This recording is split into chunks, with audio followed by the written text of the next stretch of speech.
ഇവരിപ്പോൾ ഒരു പുതിയ നീക്കമുണ്ട്. കണ്ണൂർ ജില്ലയിലൊക്കെ ഉണ്ടോ എന്ന് ഞാൻ അറിയില്ല.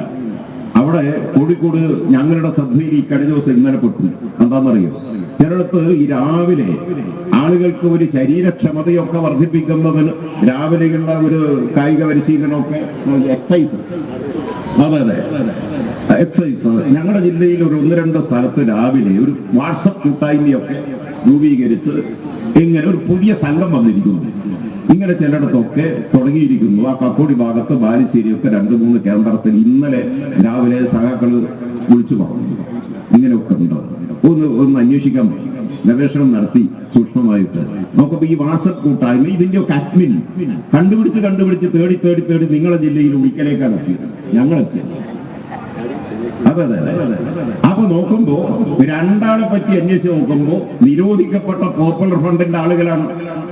ഇവരെഴുന്നള്ളിച്ച് കൊണ്ടുവരുന്നത് ആരാ? ജമാഅത്തെ ഇസ്ലാമി. എന്നിട്ട് പറയാ നിങ്ങൾ ഫീസൊന്നും വേണ്ട, പരിശീലിപ്പിക്കാൻ ആദ്യം കുറച്ചാൾ വരും, ബാക്കി പിന്നെ നിങ്ങളെന്ന് നോക്കിയാൽ മതി, ഒരു 10 പൈസ ചെലവില്ല. തുറസായ സ്ഥലത്ത് ഒരു സ്ഥലത്ത് എന്തായി ഏർപ്പാട്?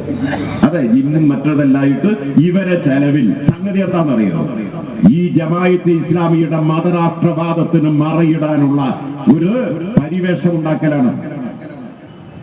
തീവ്രവാദികളെയും കൂട്ടിയിട്ടുള്ള ഏർപ്പാടാണ് ഇതെല്ലാം.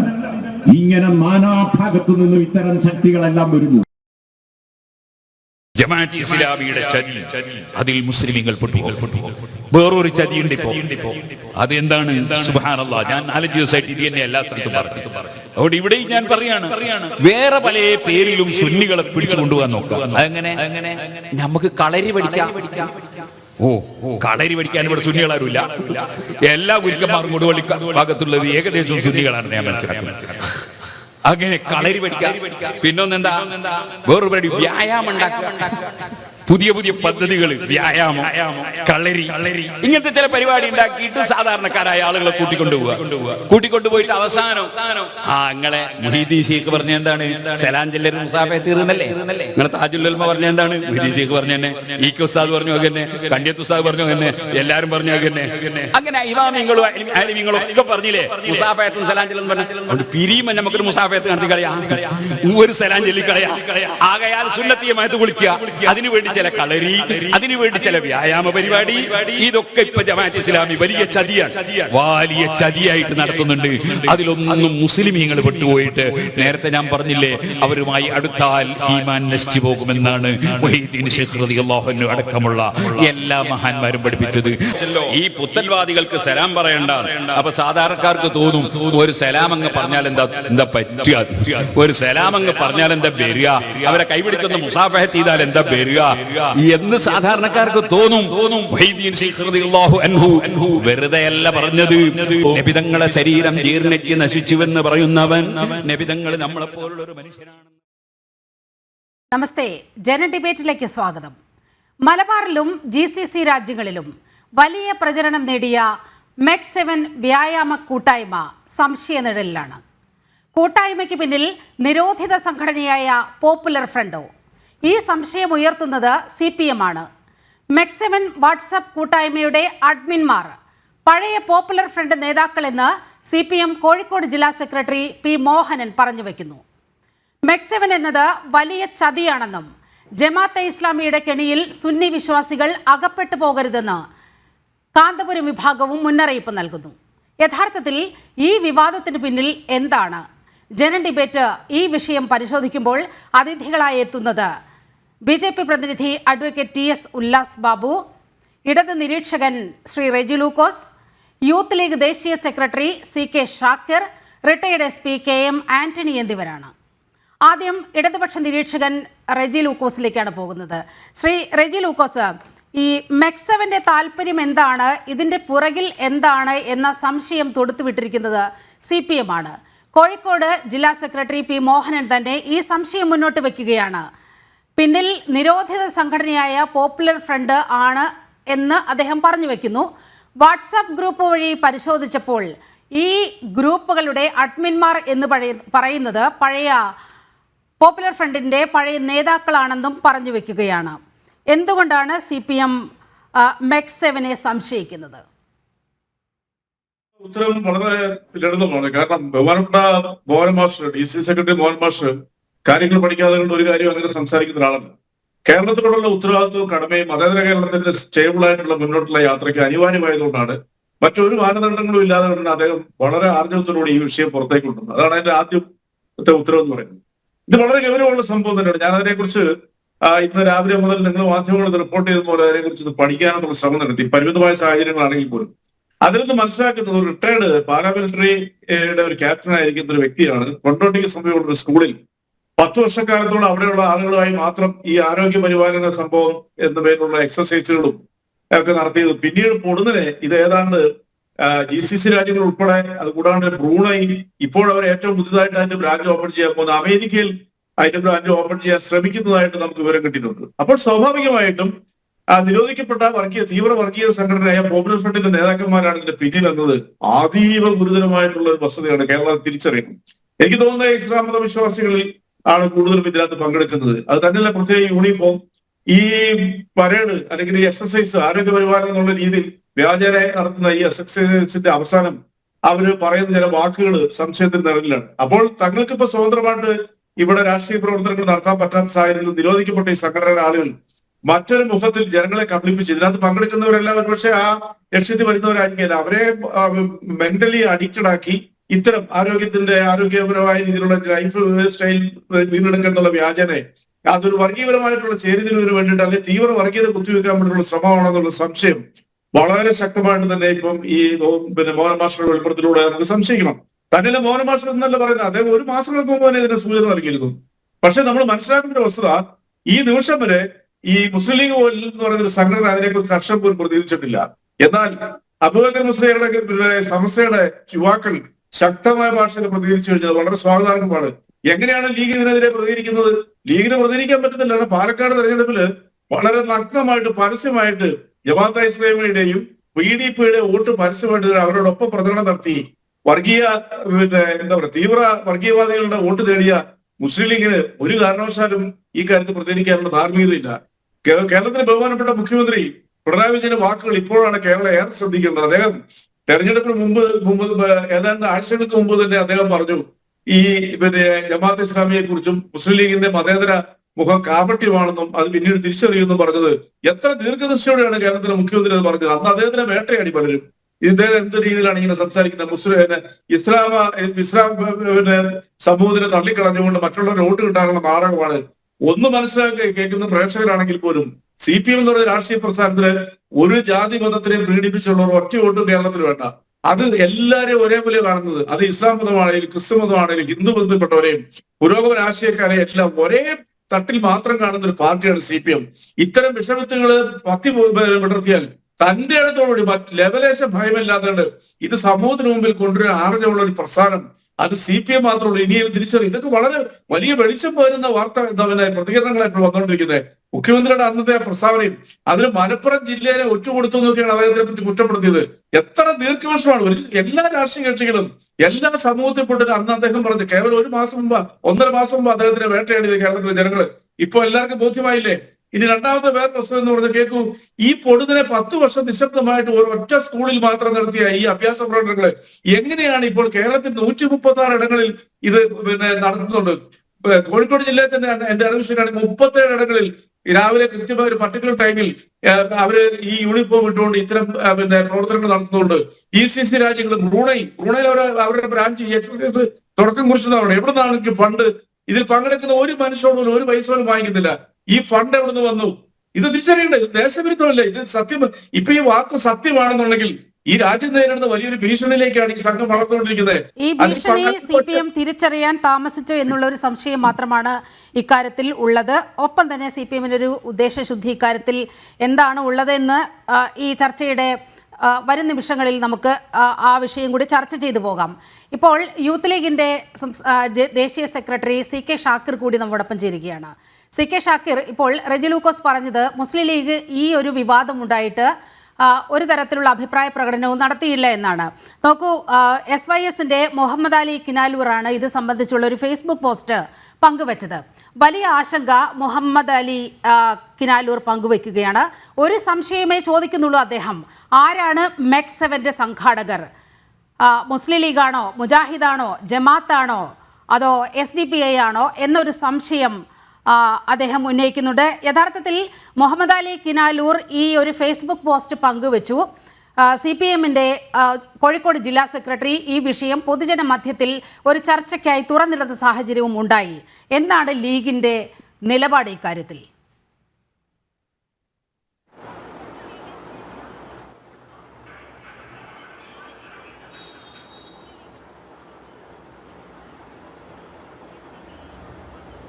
ഷാക്കിർ കേൾക്കാമോ?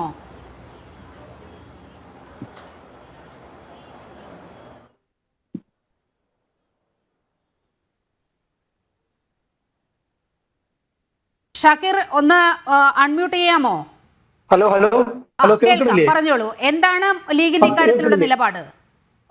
കേൾക്കണില്ലേ? ഷാക്കിർ പറഞ്ഞോളൂ. അതായത് ഞാന് ലീഗിന്റെ ദേശീയ ഭാരവാഹി എന്നുള്ള നിലക്ക് മാത്രമല്ല, ഈ മെക്സവനിലെ അംഗം എന്നുള്ള കൂടി നിലക്കാണ് ഞാൻ ഇവിടെ സംസാരിക്കുന്നത്. അപ്പോൾ താങ്കൾക്ക് ഇതിനെക്കുറിച്ച് കുറെ കൂടി കാര്യങ്ങൾ വ്യക്തമായി അറിയാമെന്ന് വിശ്വസിക്കുന്നു. CPM പറഞ്ഞതിൽ കഴമ്പുണ്ടോ?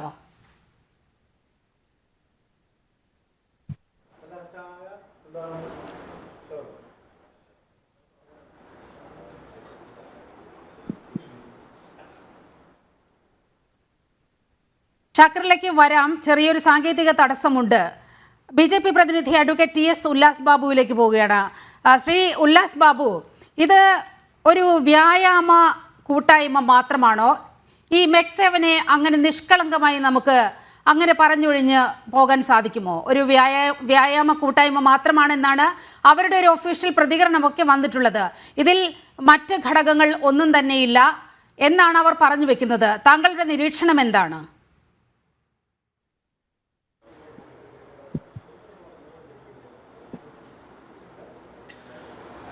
ഇതിനകത്ത് നമ്മളിതിനെ രാഷ്ട്രീയമായിട്ടും സാമൂഹികമായിട്ടും ഒക്കെ കാണേണ്ട ഒരു വിഷയമുണ്ട്. നമ്മൾ ഒരു കാര്യം ചർച്ച ചെയ്യുന്ന സമയത്ത് അതിൻ്റെ എത്രത്തോളം അത് ഈ നാടിന് വിനാശകരമാണ് എന്നുള്ള കാര്യത്തിൽ നമ്മൾ വ്യക്തത വരുത്തണം. നോക്കൂ, ഇന്ന് നമ്മൾ ചർച്ച ചെയ്യുന്ന സമയത്ത് ഇടതുപക്ഷത്തിൻ്റെ മോഹനൻ മാഷ് അവരുടെ സമ്മേളനവുമായി ബന്ധപ്പെട്ട് ഈ വിഷയം ഉന്നയിക്കുന്നു. ഇന്ന് വേറെ ചാനലുകൾ, എൻ്റെ അറിവ് ശരിയാണെങ്കിൽ മാതൃഭൂമി അടക്കം ഈ വിഷയം ഉന്നയിച്ചിട്ടുണ്ട്. സ്വാഭാവികമായിട്ട് മുസ്ലിം സംഘടനകളുടെ വിവിധ ആളുകൾ, ആ സംഘടനയുടെ മൊത്തം കൈകാര്യം ചെയ്യുന്ന പല മേഖലകളിലുള്ള ആളുകളൊക്കെ ഇതിനെ എതിർത്ത് പറഞ്ഞിരിക്കുന്നു. നമ്മളൊരു കാര്യം മനസ്സിലാക്കേണ്ടത്, BJPയെ സംബന്ധിച്ചിടത്തോളം ഇതിൽ പ്രത്യേകിച്ച് എന്താ പറയുക, ഒരു ഞെട്ടലൊന്നുമില്ല. കാരണം ഞങ്ങളിത് കാലം എത്ര ഇവിടെ തുടങ്ങി ഈ കാര്യങ്ങൾ പറഞ്ഞു തുടങ്ങിയിട്ട്. അത് NDFന്റെ രൂപത്തിൽ ആദ്യം വന്നു, പോപ്പുലർ ഫ്രണ്ടിൻ്റെ രൂപത്തിൽ വന്നു, SDPയുടെ രൂപത്തിൽ വേറെ ശൈലിയിൽ പോകുന്നു. ഇതൊക്കെ എന്താണ് മുന്നിൽ കാണുന്നത്? ഇവരൊക്കെ മുന്നിൽ കാണുന്നത് മതവാദം പറഞ്ഞുകൊണ്ട് മതരാഷ്ട്രം കെട്ടിപ്പടുക്കാനുള്ള തത്രപ്പാടിലാണ് ഇവർ. അതിനിവർ കളരിയെ കൂട്ടുപിടിക്കും, വ്യായാമത്തെ കൂട്ടുപിടിക്കും, കയ്യും കാലും മുകളിലേക്കാക്കി ജോഗിങ്ങിനോട് കൂട്ടുപിടിക്കും, സകലവിധ തരവും ഇവർ ഒപ്പിക്കും. എന്നിട്ട് അവർ അതിനൊരു മതേതരത്വം എന്നിങ്ങനെ വാദം വിളിക്കും. ഏറ്റവും കൂടുതൽ മതേതരത്തെ ഈ കള്ളന്മാരെ പറയാം. നിങ്ങൾ മനസ്സിലാക്കിയിട്ടുണ്ടോ? ഈ തീവ്രവാദം മാത്രം സ്വന്തം രീതിയിലൂടെ പ്രവർത്തിച്ച് ഒരു മതരാഷ്ട്രം ഉണ്ടാക്കണമെന്ന സ്വപ്നത്തോട് കൂടി പോകുന്ന ഒരു മതമൗലികവാദ ടീം ഇവിടെ കൃത്യമായിട്ട് പ്രവർത്തിക്കുന്നു എന്ന് പറഞ്ഞാൽ, ആ പ്രവർത്തിക്കുന്നതിൻ്റെ അതിൻ്റെ യാഥാർത്ഥ്യത്തിലേക്ക് നിങ്ങൾ പോകണം. നീലിമ നോക്കൂ, ഇടതുപക്ഷത്തിൻ്റെ മോഹനമാഷി വിഷയം ഉന്നയിക്കുമ്പോൾ ആരാണ് കേരളം ഭരിക്കുന്നത്? ഒരു വ്യക്തിയുടെ തലച്ചോറിൽ നിന്ന് ഉദിച്ച് അതിങ്ങനെ പടർന്ന് പന്തലിച്ച് 2 വർഷം കൊണ്ട് ഇങ്ങനെ ഓപ്പൺ ഗ്രൗണ്ടുകളിൽ ഈ വക അഭ്യാസങ്ങൾ നടന്നു പോകുന്ന സമയത്ത് ഈ നാടിനൊരു ആഭ്യന്തര സംവിധാനം ഇല്ല എന്നാണോ നമ്മൾ കാണേണ്ടത്? അങ്ങനെ ഒരു തീവ്രവാദ സ്വഭാവമുള്ള ഒരു വിഭാഗം കൂട്ടായ്മയിലൂടെ സൈലന്റായി ഇഞ്ചക്ട് ചെയ്യുന്നു എന്ന് പറഞ്ഞാൽ, ഒരു സ്ലീപ്പിംഗ് തീവ്രവാദ ശൈലിയിലൂടെ ഗ്രൂപ്പുകൾ ഉണ്ടാക്കുന്നു എന്ന് പറഞ്ഞാൽ, അതിന് നോക്കേണ്ട ഉത്തരവാദിത്തം, അത് മനസ്സിലാക്കേണ്ട ഉത്തരവാദിത്തം ഇവിടുത്തെ ആഭ്യന്തര വിഭാഗത്തിനുണ്ട്. ആ ആഭ്യന്തര വിഭാഗം അതിൽ പരാജയപ്പെടുന്നതോടൊപ്പം തന്നെ അതിൻ്റെ 2 രണ്ട് വഞ്ചിയിൽ കാലിടുന്ന ഒരു നയവും നമ്മൾ മനസ്സിലാക്കണം. എന്തുകൊണ്ടാണ് ഇടതുപക്ഷം ഇന്ന് ആ വിഷയത്തിൽ ശക്തമായി പ്രതികരിക്കുന്ന ഒരു രീതി എടുത്തത്? ബഹുമാനായ ശ്രീ റെജിച്ചേട്ടനുണ്ട് അവിടെ. റെജിച്ചേട്ടനും ആ കാര്യത്തിൽ വലിയ വിരോധമുണ്ടാകില്ല. ഒരുപക്ഷെ രാഷ്ട്രീയമായിട്ട് എതിർപ്പുണ്ടെങ്കിലും ഉള്ളിൽ അദ്ദേഹം അത് അംഗീകരിക്കും. ഒരു വിഭാഗത്തിന്റെ വോട്ടുകൾ, ഭൂരിപക്ഷ വിഭാഗത്തിന്റെ വോട്ടുകൾ ഇടതുപക്ഷത്തിന് ചോർന്നു തുടങ്ങി എന്ന് കണ്ടപ്പോഴാണ് ഈ യാഥാർത്ഥ്യങ്ങൾ വിളിച്ചു പറയാൻ ഇടതുപക്ഷം തയ്യാറായത്. ഇതിനു മുൻപ് BJP നിരവധി വിഷയങ്ങൾ ഉണ്ടാക്കിയ സമയത്ത് ഇതുപോലെയുള്ള മതതീവ്രവാദ ശക്തികൾ വേര് പിടിച്ചുകൊണ്ട് ഈ നാടിന് വിരുദ്ധമായ പ്രവർത്തനങ്ങൾ ചെയ്യുന്നു എന്ന് 1, 2, 3 എന്ന് അക്കമിട്ട് പറയുമ്പോഴും ക്യാമ്പുകൾ നടക്കുമ്പോഴും പട്ടികളുടെ തലകൾ വെട്ടിയിട്ട് വഴിയിലിട്ട് ഇവർ വെല്ലുവിളിക്കുന്ന സമയത്തും ഇവരുടെ എന്താ പറയുക ശക്തമായ പ്രവർത്തനം ഇവർ സ്ലീപ്പിംഗ് സെല്ലിലൂടെ നടത്തുമ്പോഴും ഒക്കെ BJPയും സംഘപരിവാർ പ്രസ്ഥാനങ്ങളും ഈ വിഷയങ്ങൾ ഈ നാട്ടിൽ ഉന്നയിച്ചപ്പോൾ ഞങ്ങളെ വർഗീയവാദികളാക്കാൻ ചിത്രീകരിക്കുകയും അവരോട് മൃദു സമീപനം കാക്കുകയും ചെയ്ത വ്യക്തിയാണ് ഇടതുപക്ഷത്തിന് നേതൃത്വം കൊടുക്കുന്ന ബഹുമാനനായിട്ടുള്ള മുഖ്യമന്ത്രി എന്ന യാഥാർത്ഥ്യം നിങ്ങൾ തിരിച്ചറിയണം. അദ്ദേഹം തന്നെയാണ് കേരളത്തിലെ ആഭ്യന്തര വകുപ്പും. ഇന്ന് അദ്ദേഹം തിരിച്ചു പറഞ്ഞു തുടങ്ങിയെങ്കിൽ, അദ്ദേഹത്തിന്റെ പാർട്ടി തിരിച്ചു പറഞ്ഞു തുടങ്ങിയെന്നാൽ, P. ജയരാജനിലൂടെ അത് തുടക്കം കുറിച്ചു എന്നൊക്കെ പറഞ്ഞാൽ സ്വാഭാവികമായിട്ട് മനസ്സിലാക്കേണ്ടത് അവിടെയും അവർക്കൊരു വോട്ട് ബാങ്ക് രാഷ്ട്രീയമുണ്ട്. പൊതുസമൂഹത്തിനോട് ഇവർ ഈ വിഷയങ്ങൾ ഉന്നയിക്കുമ്പോൾ തന്നെ ഇവരുടെ ആഭ്യന്തര വകുപ്പ് ചില കാര്യങ്ങൾ കണ്ടില്ല എന്ന് നടിക്കുന്നിടത്ത് നമ്മൾ കാര്യം മനസ്സിലാക്കേണ്ടത് ഇവർ തലോടുന്നു ഒരു തലത്തിലൂടെ, ഇപ്പുറത്തെ തലത്തിലൂടെ അവർ അതിനെ എതിർത്തു പറയുന്നു.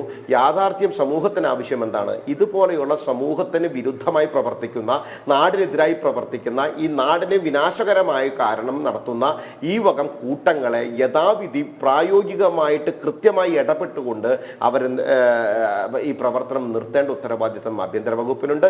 സംസ്ഥാന സർക്കാരിന് അത് സാധിക്കുന്നില്ല എങ്കിൽ ഇതിന്റെ വേരുകൾ എവിടെയെന്ന് അന്വേഷിക്കണം. ആരിതിന് ഫണ്ട് ചെയ്യുന്നു അന്വേഷിക്കണം. ആരുടെ തലകൾ പ്രവർത്തിക്കുന്നു എന്ന് അന്വേഷിക്കണം. ആ തലകളുടെ പിന്നിൽ അജണ്ട അന്വേഷിക്കണം. അവർ ഏതൊക്കെ സംഘടനയിൽ മുൻപ് പ്രവർത്തിച്ചിരുന്നു എന്ന് അന്വേഷിക്കണം. ഇത്യാദി കാര്യങ്ങളൊക്കെ സംസ്ഥാന സർക്കാരിന് സാധിക്കുന്നില്ലെങ്കിൽ ഞങ്ങൾ തോറ്റുപോയി, നിങ്ങൾ ഇത് ചെയ്ത് ഞങ്ങളെ ഒന്ന് സഹായിക്കണമെന്ന് കേന്ദ്രത്തിനെ അറിയിക്കാനുള്ള ബാധ്യതയെങ്കിലും കേരളത്തിലെ ആഭ്യന്തര വകുപ്പ് കൈകാര്യം ചെയ്യുന്ന മുഖ്യമന്ത്രി കാണിക്കണം എന്നുള്ളതാണ് BJPക്ക് ആവശ്യപ്പെടാനുള്ളത്. ഉണ്ട് എന്നാണ് BJPയുടെ പ്രതിനിധി പറഞ്ഞു വെക്കുന്നത്. റിട്ടയർഡ് SP KM ഷാക്കിറിലേക്ക് പോകാനാണ് ശ്രമിച്ചത്. ചെറിയൊരു സാങ്കേതിക തടസ്സമുണ്ട്. റിട്ടയർഡ് SP KM ആന്റണിയിലേക്ക് പോകുകയാണ്. ശ്രീ KM ആന്റണി, ഇപ്പോൾ നമ്മുടെ മുന്നിലുള്ള വിവരങ്ങൾ അനുസരിച്ച് 2022 തുടങ്ങിയ ഒരു വ്യായാമ കൂട്ടായ്മ, ഇത് ചെറിയൊരു യൂണിറ്റായി തുടങ്ങിയതാണ്. ഇപ്പോൾ കേരളത്തിൽ തന്നെ 1000-ലധികം യൂണിറ്റുകളായി ഇത് പ്രവർത്തിക്കുന്നു. യഥാർത്ഥത്തിൽ ഒരു വാട്സപ്പ് കൂട്ടായ്മയാണ് ഇതിനെല്ലാം നേതൃത്വം നൽകുന്നത്. ഈ മലബാറിലെ എല്ലാ ജില്ലകളിലും ഇത് വളരെ വ്യാപകമാണ്. GCC നാഷൻസിൽ സജീവമാണ്. അപ്പോൾ ഒരു സംഘടനയുടെ പിൻബലമില്ലാതെ, ഒരു സംഘടിതമായ ശ്രമമില്ലാതെ ഇത്തരത്തിൽ ഒരു കൂട്ടായ്മയ്ക്ക് ഇങ്ങനെ വളർന്ന് പടർന്ന് പന്തലിക്കാൻ കഴിയുമോ? അങ്ങയുടെ പോലീസ് ബുദ്ധിയിൽ തോന്നുന്ന കാര്യങ്ങൾ എന്തെല്ലാമാണ്? ഇതിൽ മനസ്സിലാക്കേണ്ട ആദ്യത്തെ കാര്യമെന്ന് പറയുന്നത്, നമ്മൾ 2 വർഷം മുൻപോട്ട് പോകും. 2022 സെപ്റ്റംബറിലാണ് PFI എന്ന സംഘടനയെ തീവ്രവാദ സംഘടന എന്നുള്ള രീതിയിൽ PFIയും അതുപോലെ തന്നെ അതിന് അനുബന്ധ സംഘടനകളായ 8 സംഘടനകൾ സെൻട്രൽ ഗവൺമെന്റ് നിരോധിച്ചു. അതിനുശേഷം PFIയുടെ പ്രവർത്തനങ്ങൾ പ്രത്യക്ഷത്തിൽ നമുക്ക് അധികമായി കാണാൻ സാധിച്ചിട്ടില്ല. കാരണം PFI എന്ന സംഘടനയെ നിരോധിക്കുമ്പോൾ, അല്ലെങ്കിൽ അതുമായി ബന്ധപ്പെട്ട സംഘടനയെ നിരോധിക്കുമ്പോൾ, അത് ചില ആശയങ്ങളുടെ പേരിൽ ഫോം ചെയ്ത രൂപീകൃതമായിട്ടുള്ള ഒരു സംഘടനയാണ്. തീർച്ചയായിട്ടും അത് നിരോധിക്കുന്നതോടുകൂടി പൂർണ്ണമായി അവസാനിക്കുമെന്ന് കരുതുന്നത് തന്നെയാണ്. നിരോധിച്ചു കഴിഞ്ഞു, പക്ഷെ അതൊരു ആശയമാണ്. ആ ആശയം ഉൾക്കൊള്ളുന്ന ആളുകൾ, അതിന് മുമ്പ് ഉണ്ടായിരുന്നവർ വീണ്ടും ഇവിടെ തന്നെയുണ്ട്. അത് നിയമം കൊണ്ട് അവരുടെ മനസ്സിലുള്ള ആശയത്തെ മാറ്റിയെടുക്കാൻ സാധിക്കില്ല. അപ്പൊ സ്വാഭാവികമായിട്ടും കർക്കശമായ നിയമ നടപടികൾ സ്വീകരിക്കുന്ന ഒരു ഘട്ടത്തിലേക്ക് അവർ അത് കുറച്ച് സൈലന്റ് ആയി, അല്ലെങ്കിൽ അതിൽ പ്രവർത്തിക്കുന്നവർ, അല്ലെങ്കിൽ അതുമായി തീവ്രവാദ മനസ്ഥിതിയുള്ള ആളുകൾ കുറച്ചു കാലത്തേക്ക് സൈലന്റ് ആയി അവരുടെ പ്രവർത്തനങ്ങളുമായി മുന്നോട്ട് പോകും. അപ്പൊ നമ്മൾ ഇന്ന് മനസ്സിലാക്കേണ്ടത്, ഇതിപ്പം ഇതിനെ സംബന്ധിച്ച് ഈ MEC7 എന്ന് പറയുന്നത് മൾട്ടി എക്സർസൈസ് കോമ്പിനേഷൻ എന്നാണ് അതിന്റെ ഫുൾ ഫോം. അതാണ് 7 എന്ന് പറയുന്നത് 7 തരം എക്സർസൈസ് കമ്പൈൻ ചെയ്ത് അല്ലെങ്കിൽ യോജിപ്പിച്ചുകൊണ്ട് ഉള്ളൊരു വ്യായാമ രീതിയാണ്. അതില് കുട്ടികളും ചെറുപ്പക്കാരും പ്രായമായവരും സ്ത്രീകളും എല്ലാം അതിനകത്ത് ഉണ്ടെന്നുള്ളതാണ് എനിക്ക് മനസ്സിലാക്കാൻ സാധിക്കും. അപ്പൊ അങ്ങനൊരു വ്യായാമ കൂട്ടായ്മ 2012 കാലഘട്ടത്തില് കൊണ്ടോട്ടിക്കടുത്ത് മലപ്പുറത്ത് കൊണ്ടോട്ടിക്ക് അടുത്തുള്ള ഒരു റിട്ടയർ ചെയ്ത അർദ്ധസൈനിക ഭടനാണ് അത് ആരംഭിച്ചത്. അയാളെ നാട്ടിന്റെ നന്മയ്ക്ക് വേണ്ടിയോ അല്ലെങ്കിൽ നാട്ടിലെ ആളുകളുടെ ആരോഗ്യത്തെ പറ്റി ചിന്തിച്ചുകൊണ്ട് പ്രവർത്തിച്ചു തുടങ്ങിയ ഒരു സംഘമാണിതെന്നാണ് ഇത് അവരെ പറയുന്ന അവരുടേതായ പ്രചരണം. തീർച്ചയായിട്ടും ഞാൻ മുമ്പ് പറഞ്ഞ 2022 നിരോധിക്കപ്പെട്ട സംഘടന, അതിലെ അംഗങ്ങളുടെ ആശയം അവിടെ തന്നെ നിൽക്കുകയാണ്. അവർ ചിലപ്പം ബോധപൂർവം ഇങ്ങനെ ഒരു രീതിയിലേക്ക് സമൂഹത്തിലേക്ക് അല്ലെങ്കിൽ ജനങ്ങളുടെ ഇടയിലേക്ക് കടന്നു വന്ന് ഒരു സ്വീകാര്യത നേടിക്കൊണ്ട് അതിന്റെ പിന്നിൽ തീവ്രമായ മനസ്ഥിതിയുള്ള ആളുകളും അതിന് നേതൃത്വം നൽകിക്കൊണ്ട് മുന്നോട്ട് കൊണ്ടുപോകാൻ ശ്രമിക്കുന്നുണ്ട് എങ്കിൽ അത് തീർച്ചയായിട്ടും അതെന്താണെന്ന് മനസ്സിലാക്കേണ്ടത് ഇവിടുത്തെ രാഷ്ട്രീയ പാർട്ടികൾക്കും അതുപോലെ തന്നെ അവരൊക്കെ പ്രതികരിച്ച് തുടങ്ങുന്നുണ്ട്. അതോടൊപ്പം തന്നെ ഉത്തരവാദിത്തപ്പെട്ട മത സംഘടനകള് അല്ലെങ്കിൽ ഉത്തരവാദിത്തപ്പെട്ട മത പണ്ഡിതന്മാര് ഇവരൊക്കെ അതിനോട് പ്രതികരിക്കുകയോ അല്ലെങ്കിൽ അത് അവരുടെ ശ്രദ്ധയിൽ പെടുകയോ ചെയ്തിട്ടുണ്ട്. ഒരു കാര്യം നമുക്ക് ഇതിൽ മനസ്സിലാക്കാം, ഇവിടെ സ്റ്റേറ്റ് ഗവൺമെന്റിന്റെയും സെൻട്രൽ ഗവൺമെന്റിന്റെയും ഇന്റലിജൻസ് സംവിധാനം ശക്തമായിട്ടുള്ള ഒരു സാഹചര്യമാണുള്ളത്. അതിൽ ആ രണ്ട് ഏജൻസികൾക്കും ഇതിൽ ആരാണ് പ്രവർത്തിക്കുന്നത് അല്ലെങ്കിൽ ഇതിന്റെ നേതൃത്വം കൊടുക്കുന്നത് ആരാണ്, ഇതിന് ചരട് വലിക്കുന്നത് ഇതിന്റെ പിന്നിൽ നിന്ന് ചരട് വലിക്കുന്നത് ആരാണ് എന്നുള്ളതിനെ സംബന്ധിച്ച് സൂക്ഷ്മമായി മനസ്സിലാക്കിയെടുക്കാൻ അധികം സമയമൊന്നും വേണ്ട. അപ്പം നമ്മളിപ്പം പെട്ടെന്നൊരു സുപ്രഭാതത്തിൽ ഇത് വന്നതാണെന്ന് കരുതാൻ സാധിക്കില്ല. പക്ഷെ 2012 കഴിഞ്ഞു. അതിനുശേഷം കുറച്ചു കാലം അത് ചെറിയൊരു പ്രദേശത്തെ ഒരു വ്യായാമ കൂട്ടായ്മയായിട്ടാണ് തുടർന്നത്. പക്ഷെ 2022 കോവിഡിന് ശേഷം ഇത് വിപുലീകരിക്കപ്പെട്ടു. മലപ്പുറത്ത് തന്നെ 70-ലധികം യൂണിറ്റുകൾ ഉള്ളതായും കോഴിക്കോട് 40ഓളം യൂണിറ്റുകൾ ഉള്ളതായും കേരളത്തിലും അതുപോലെ തന്നെ ഗൾഫ് രാജ്യങ്ങളും മറ്റ് ചില വിദേശ രാജ്യങ്ങളും ഉൾപ്പെടെ 1000-ലധികം യൂണിറ്റുകൾ ഇപ്പൊ പ്രവർത്തിക്കുന്നതായിട്ടാണ് അറിയാൻ സാധിക്കുന്നത്. അപ്പൊ അതൊരു എക്സർസൈസ് അതായത് എന്താണ് ഈ സ്വാഭാവികം ഉണ്ടാകാവുന്ന രക്തസമ്മർദ്ദം, കൊളസ്ട്രോള് അല്ലെങ്കിൽ എന്താണ് പ്രമേഹം ഇങ്ങനെയുള്ള രോഗങ്ങളിൽ നിന്ന് അതിനെ അതിജീവിക്കുന്നതിനായിട്ടുള്ള ഒരു എക്സർസൈസ് കൂട്ടായ്മയാണ് ഇത് എന്നുള്ള രീതിയിലാണ് നാട്ടിലോ ജനങ്ങളുടെ ഇടയിലോ അത് പ്രചരിപ്പിക്കുന്നത്. അത് ആദ്യഘട്ടത്തിൽ അങ്ങനെ ആയിരുന്നോ എന്ന് പോലും നമുക്ക് ചിലപ്പോൾ കരുതിയാൽ പോലും പിന്നീട് ഇതിന്റെ ഉള്ളിലേക്ക് മറ്റ് ഉദ്ദേശ സാധ്യതകൾ ഉള്ള ആളുകൾ പ്രവേശിക്കുകയും അവർ ഈ കൂട്ടായ്മയ്ക്കുള്ളിൽ നിന്നുകൊണ്ട് ഈ പൊതുജനത്തെ അല്ലെങ്കിൽ ശുദ്ധമായ അല്ലെങ്കിൽ നല്ല രീതിയിൽ നല്ല ഉദ്ദേശത്തോടെ പ്രവർത്തിക്കുന്ന ഒരു സംഘടനയിൽ നുഴഞ്ഞു കയറിക്കൊണ്ട് അതിലൂടെ അവരുടെ പ്രവർത്തനങ്ങൾ കാഴ്ചവെക്കുകയും ആ വ്യായാമ കൂട്ടായ്മയെ ഒരു ഷീൽഡായിട്ട് ഉപയോഗിക്കുകയോ ചെയ്യുന്നുണ്ടോ എന്നുള്ളത് വിശദമായി പരിശോധിക്കേണ്ട സാഹചര്യമായിരിക്കാം. എന്തായാലും പോപ്പുലർ ഫ്രണ്ട് ഇതിനെ അണ്ടർ കവറായി ഉപയോഗിക്കുന്നോ എന്നുള്ള കാര്യത്തിൽ വളരെ കൃത്യമായ അന്വേഷണം വേണമെന്നാണ് റിട്ടയർഡ് SP KM ആന്റണി ചൂണ്ടിക്കാട്ടുന്നത്. ഇനി യൂത്ത് ലീഗ് ദേശീയ സെക്രട്ടറി CK ഷാഹിറിലേക്ക് പോവുകയാണ്. ഷാക്കിർ, നേരത്തെ 2 തവണ അങ്ങയിലേക്ക് എത്താൻ ശ്രമിച്ചു, പക്ഷേ ചില സാങ്കേതിക തടസ്സങ്ങളുണ്ട്. ടെലിഫോൺ ലൈനിലാണ് CK ഷാക്കിർ ചേരുന്നത്. CK ഷാക്കിർ, ഈ വിഷയത്തിൽ മുസ്ലിം ലീഗ് ഇതുവരെ ഒരു അഭിപ്രായം പറഞ്ഞിട്ടില്ല. എന്താണ് നിങ്ങളുടെ നിലപാട്? സുന്നി AP വിഭാഗം ഇതിനെതിരെ വലിയ രീതിയിൽ അമർഷവുമായി രംഗത്ത് വരികയാണ്. ജമാഅത്തെ ഇസ്ലാമിയുടെ ഒരു കളിയാണ് ഇതിൽ ആരും വീണു പോകരുതെന്ന മുന്നറിയിപ്പ് സുന്നി വിഭാഗത്തിന് നൽകുകയാണ് പേരോട് അബ്ദുറഹ്മാൻ സഖാഫി. ഒപ്പം CPM-ഉം ഈ MEC7-നെ തള്ളിപ്പറയുന്ന സാഹചര്യം, അതിൽ വളരെ കൃത്യമായ ഗുരുതരമായ എന്താണ് മുസ്ലിം ലീഗിന്റെ അഭിപ്രായം? ക്ഷമിക്കണം, എന്തോ സാങ്കേതിക തകരാറുള്ളത് കൊണ്ടാണ് ടെലിഫോണിൽ വരേണ്ടി വന്നത്. അതായത് എനിക്ക് ആദ്യം പറയാനുള്ളത്, പിന്നെ ഇവിടെ ചർച്ചയിൽ പങ്കെടുക്കുന്ന നമ്മുടെ ഈ 3 അതിഥികളും ശ്രീ നീലിമയും, നിങ്ങൾക്ക് ഒഴിവുണ്ടെങ്കിൽ അല്ലെങ്കിൽ നമ്മളതിന് സൗകര്യം ചെയ്തു തരാം. ഈ MEC7 നടക്കുന്ന സ്ഥലത്തൊന്ന് വരാൻ പറ്റുമോ? എന്നിട്ട് നിങ്ങൾ നേരിട്ട് കാണും എന്തടിസ്ഥാനത്തിലാണ് പോപ്പുലർ ഫ്രണ്ട് പോലെയുള്ള സംഘടനകളുടെ പിറകിലേക്ക് ഈ നല്ലൊരു സംരംഭത്തെ നിങ്ങൾ ചാർത്തി കൊടുക്കുന്നത്. RSSന്റെ കോഴിക്കോട് ജില്ലയിലെ പുതിയ കാര്യവാഹകർ ഷാക്കിർ ശ്രദ്ധിക്കേണ്ട ഒരു കാര്യം, ഇത് ജനം ടിവിയോ BJP-യോ പറഞ്ഞതല്ല. ഇത് CPM-ന്റെയും സുന്നി AP വിഭാഗത്തിന്റെയും ആശങ്കയാണ് മുന്നോട്ട് വന്നിട്ടുള്ളത്. ഇതിൽ ഞങ്ങൾക്കൊരു റോളുമില്ല. ഞാൻ പറയാൻ ശ്രമിക്കുന്നത്. അതായത് ഇപ്പൊ കോഴിക്കോട് ജില്ല RSSന്റെ പുതിയ കാര്യവാഹകർ ശ്രീ P മോഹനൻ, അദ്ദേഹം നിരന്തരമായി അദ്ദേഹത്തിന്റെ കേരളത്തിലെ കാര്യവാഹകർ പിണറായി വിജയനും ഇവര് നടത്തുന്ന തോന്നിവാസങ്ങൾ, ആ തോന്നിവാസത്തിന് കേരളത്തെ കട്ടുമുടിക്കാൻ വേണ്ടി ആളുകൾക്കിടയിൽ വിഭാഗീയതയും തർക്കവും ഉണ്ടാക്കാൻ വേണ്ടി പുതിയ വിഷയങ്ങൾ ഇട്ട് കൊടുക്കുകയാണ്. ഈ MEC7 എന്ന് പറയുന്നത്, ഞാൻ ആ MEC7-ൽ പോകുന്നയാളാണ്. ഞാൻ യൂത്ത് ലീഗിന്റെ ദേശീയ ഭാരവാഹിയാണ്. ഇതിൽ ഞങ്ങളുടെ നാട്ടിൽ, എൻ്റെ നാട് ആക്കോടാണ്, എൻ്റെ നാട്ടിൽ ഞങ്ങൾക്ക് ട്രെയിൻ ചെയ്യാൻ വേണ്ടി ആകെ കുറച്ച് 4-5 ദിവസം മാത്രമാണ് ട്രെയിനർമാർ വന്നിട്ടുള്ളത്. ആ ട്രെയിനറിൽ ഒരാളെ പേര് ഹരീഷ് എന്നാണ്. നിങ്ങൾ കേൾക്കുന്നുണ്ടോ? കേൾക്കുന്നുണ്ട്, പറഞ്ഞോളൂ. ഹരീഷ് എന്ന ഈ ഹരീഷ് എന്ന ആള് ഒരു ഹൈന്ദവ സുഹൃത്താണ്. അദ്ദേഹം ഇതിൽ പിന്നെന്താ പറയുക, ഞങ്ങൾക്ക് എൻ്റെ ആക്കോട് എന്ന പ്രദേശത്ത് വന്ന് ഇടയ്ക്ക് വല്ലപ്പോഴും മാത്രം ട്രെയിനും മറ്റ് ഞങ്ങളുടെ കൂട്ടത്തിലുള്ള ആളുകളാണ് ഇത് ചെയ്യുന്നത്. 21 മിനിറ്റ് മാത്രമുള്ള ഒരു ശ്വാസോച്ഛ്വാസവും അതുപോലെ തന്നെ ബ്രീത്തിങ്ങും അതുപോലെ തന്നെ എന്താ പറയുക ചെറിയ വ്യായാമങ്ങളും ഉൾപ്പെട്ട ഒരു പരിപാടിയെ ഈ രീതിയിൽ വ്യാഖ്യാനിക്കുന്ന എന്തിനാണെന്ന് മനസ്സിലാകുന്നില്ല. നിങ്ങൾ ഇത് എവിടെയെങ്കിലും സ്വകാര്യമായി ചെയ്യുന്ന ഏർപ്പാടല്ല. റോഡിന്റെ സൈഡിൽ ഗ്രൗണ്ടുകളിലൊക്കെയാണ് നടക്കുന്നത്. നിങ്ങളെപ്പോലെയുള്ള ആർക്കും ഞാൻ ശ്രീ നീലിമയെ സന്തോഷത്തോടെ സ്വാഗതം ചെയ്യാണ്. ഒരു ദിവസം നിങ്ങൾ വന്നാൽ നിങ്ങൾ എന്തായാലും നിങ്ങളുടെ നാട്ടിൽ കൊണ്ടുപോയി ഈ പരിപാടി തുടങ്ങും. ഇത് നിങ്ങൾ മനസ്സിലാക്കേണ്ടത്, എൻ്റെ നാട്ടിൽ ഒരു ജമാഅത്ത് ഇസ്ലാമിക്കാരനോ ഈ ആക്കോട് നടക്കുന്ന പരിപാടിയിലില്ല. ഇവിടെ CPM-കാരുണ്ട്, അതുപോലെ തന്നെ AP സുന്നിക്കാരുണ്ട്, മറ്റ് EK സുന്നിക്കാരുണ്ട്, ലീഗുകാരുണ്ട്, എല്ലാവരും ഉണ്ട്. ഇത് വളരെ നല്ല സമൂഹത്തിന് ഗുണകരമായ രീതിയിൽ ഒരു ആരോഗ്യകരമായ സംഗതിക്ക് ഒരാൾ മുൻകൈ വന്നപ്പോൾ ഈ സത്യത്തിൽ ഈ സലാഹുദ്ദീൻ എന്ന് പറയുന്നത് എൻ്റെ വീട്ടിൽ നിന്ന് ഒരു 16-17 കിലോമീറ്റർ ദൂരമുള്ള ആളാണ്. ഞാൻ അദ്ദേഹത്തെ ഇതുവരെ കണ്ടിട്ട് പോലുമില്ല, ഒരു തവണ ഫോൺ ചെയ്തിട്ട് പോലുമില്ല. മാത്രമേ ഒരു ഇന്റർഫിയറൻസും അങ്ങനെയുള്ള ഒരാളും മുകളിൽ നിന്നില്ലാത്തൊരു ഏർപ്പാടാണ് ഈ മെക്സവൻ എന്ന് പറഞ്ഞാൽ. പിന്നെ BJP-യുടെ നേരത്തെ പറഞ്ഞ ഭൂരിപക്ഷ സമുദായം ആരാണ്? നിങ്ങൾക്ക് എന്ത് അടിസ്ഥാനത്തിലാണ്? ഒരു സംശയം ചോദിച്ചുകൊള്ളട്ടെ, അങ്ങ് അവിടെ സ്ഥിരമായി പോകുന്ന ഒരാളാണല്ലോ. ഈ മെക്സവനിൽ പങ്കെടുക്കുന്ന ഈ വ്യായാമത്തിന് വരുന്നവരിൽ ഏറ്റവും കൂടുതൽ ഏത് സമുദായത്തിൽപ്പെട്ടവരാണ്?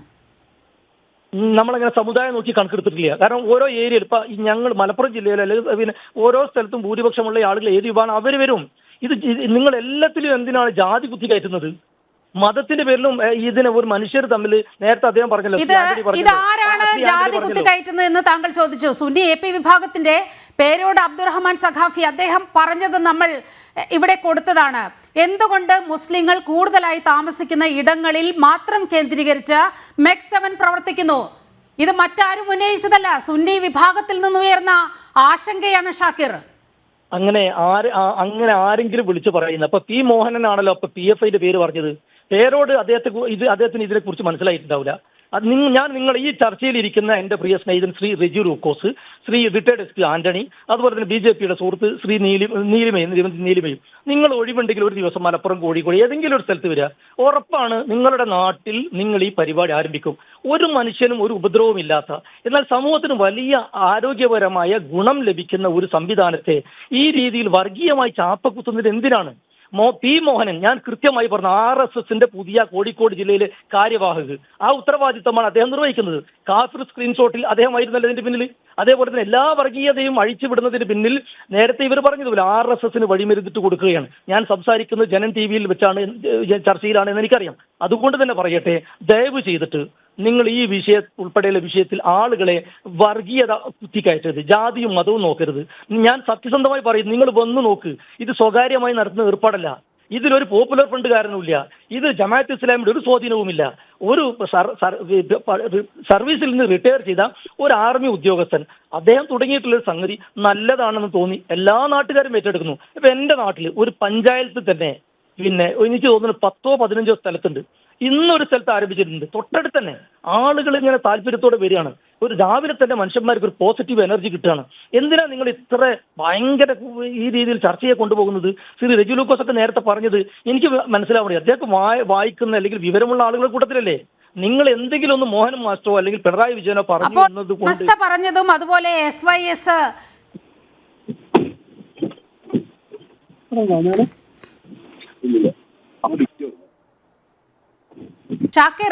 ഷാക്കിർ താങ്കൾ ആവർത്തിച്ച് P മോഹനെ RSSന്റെ കാര്യവാഹ എന്ന് ജില്ലാ കാര്യവാഹ എന്നൊക്കെ പറയുന്നുണ്ട്. അത് ഞാൻ മിണ്ടാതെ കേട്ടിരുന്നത് അതിന് കൃത്യമായ മറുപടി പറയാനുണ്ട് എന്നതുകൊണ്ട് തന്നെയാണ്. ഇതിൽ എന്തിനാണ് RSSനെ നിങ്ങൾ വലിച്ചിഴക്കുന്നത്? നിങ്ങളുടെ വിഭാഗത്തിൽ നിന്ന് തന്നെ സുന്നി AP വിഭാഗത്തിന്റെ അതുപോലെ SYSന്റെ ആ ഭാഗത്തു നിന്നാണ് വളരെ കൃത്യമായി ഇതിനെതിരെ വിമർശനമുയർന്നത്. എന്തുകൊണ്ട് ഒരു മതവിഭാഗം, മുസ്ലിം മതവിഭാഗം മാത്രം തിങ്ങിപ്പാർക്കുന്ന ഇടങ്ങളിൽ എന്തുകൊണ്ട് നിങ്ങൾ കോൺസെൻട്രേറ്റ് ചെയ്യുന്നു? മറ്റു വിഭാഗങ്ങളിലൊന്നും മറ്റു മേഖലകളിലൊന്നും നിങ്ങളുടെ സാന്നിധ്യമില്ല. അതാണ് ഷാക്കിർ, അതിനാണ് മറുപടി വേണ്ടത്.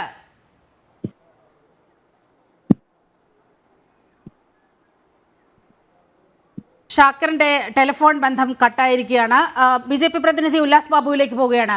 ശ്രീ ഉല്ലാസ് ബാബു, ഈ പ്രശ്നം പറയുമ്പോൾ മോഹനനെ RSSുമായി കൂട്ടിച്ചേർക്കുകയാണ്. കൃത്യമായി ഇവിടെ ഉന്നയിക്കപ്പെട്ട പ്രശ്നം എന്താണ്? മുസ്ലിം മതവിഭാഗം തിങ്ങിപ്പാർക്കുന്നിടങ്ങളിൽ മാത്രം കേന്ദ്രീകരിച്ചുകൊണ്ട് മെക്സവിന്റെ പ്രവർത്തനങ്ങൾ വരുന്നു. അതിനെ കൃത്യമായി തടയിടേണ്ടത് അനിവാര്യമാണ് എന്നാണ് മുസ്ലിം ജനവിഭാഗത്തിൽ നിന്ന് തന്നെ ഉയരുന്ന ആശങ്ക. ഒപ്പം CPM ഇത് പറഞ്ഞു വെക്കുന്നതിൽ വേറെ കൃത്യമായ രാഷ്ട്രീയ അജണ്ടയും ഉണ്ട്. ഉല്ലാസ് ബാബു.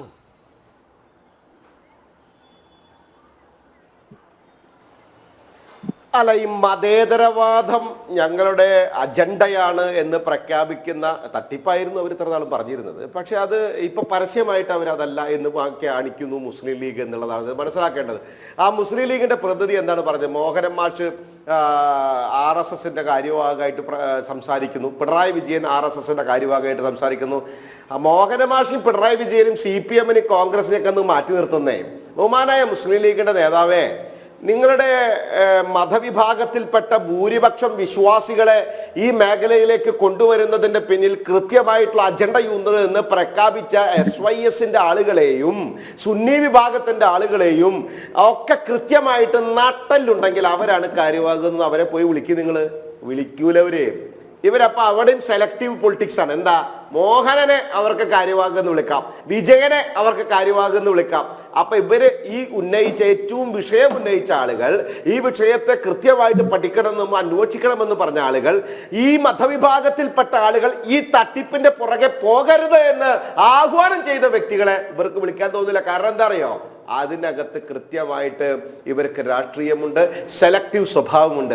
നമ്മൾ മുസ്ലിം ലീഗിന്റെ ഉള്ളിൽ കുറച്ചു നാളായിട്ട് ശ്രദ്ധിച്ചു നോക്കിയാൽ അറിയാം നീലിമ, ഇവരുടെ ഉള്ളിൽ ഇവർ രണ്ട് വിഭാഗമായി. അതിന്റെ അടിസ്ഥാനത്തിലാണല്ലോ കുഞ്ഞാലിക്കുട്ടിയും തങ്ങളും പറഞ്ഞതിന് ET എന്ന് പാർലമെന്റ് സമ്മേളനത്തിന്റെ ഇടയിൽ നിന്ന് വന്ന് തിരുത്തി പറഞ്ഞത്. എന്തിന്റെ വിഷയത്തിൽ? മുനമ്പത്തിൽ വഖഫ് ഭൂമി വിഷയത്തിൽ വഖഫല്ല എന്നുള്ള വാദം കൊണ്ടുവന്ന സമയത്ത് അത് പറയാൻ ഞങ്ങൾ ആരെയും ഏൽപ്പിച്ചില്ല എന്ന് പറഞ്ഞ് കുഞ്ഞാലിക്കുട്ടിയും തങ്ങളും സമസ്തയും ഒന്നും പറയുന്നതല്ല, ഞങ്ങൾ പറയുന്നതാണ് ശരിയെന്ന് ETയും അതുപോലെ തന്നെ മുനീറും അടങ്ങുന്ന ഒരു വിഭാഗം രൂപീകരിക്കപ്പെട്ട് അതിനകത്തൊരു വിഭാഗം ഉണ്ടാക്കിയതൊക്കെ നമ്മൾ 4 ദിവസം മുൻപേ കണ്ടതുമാണ്, ചർച്ച ചെയ്തതുമാണ്.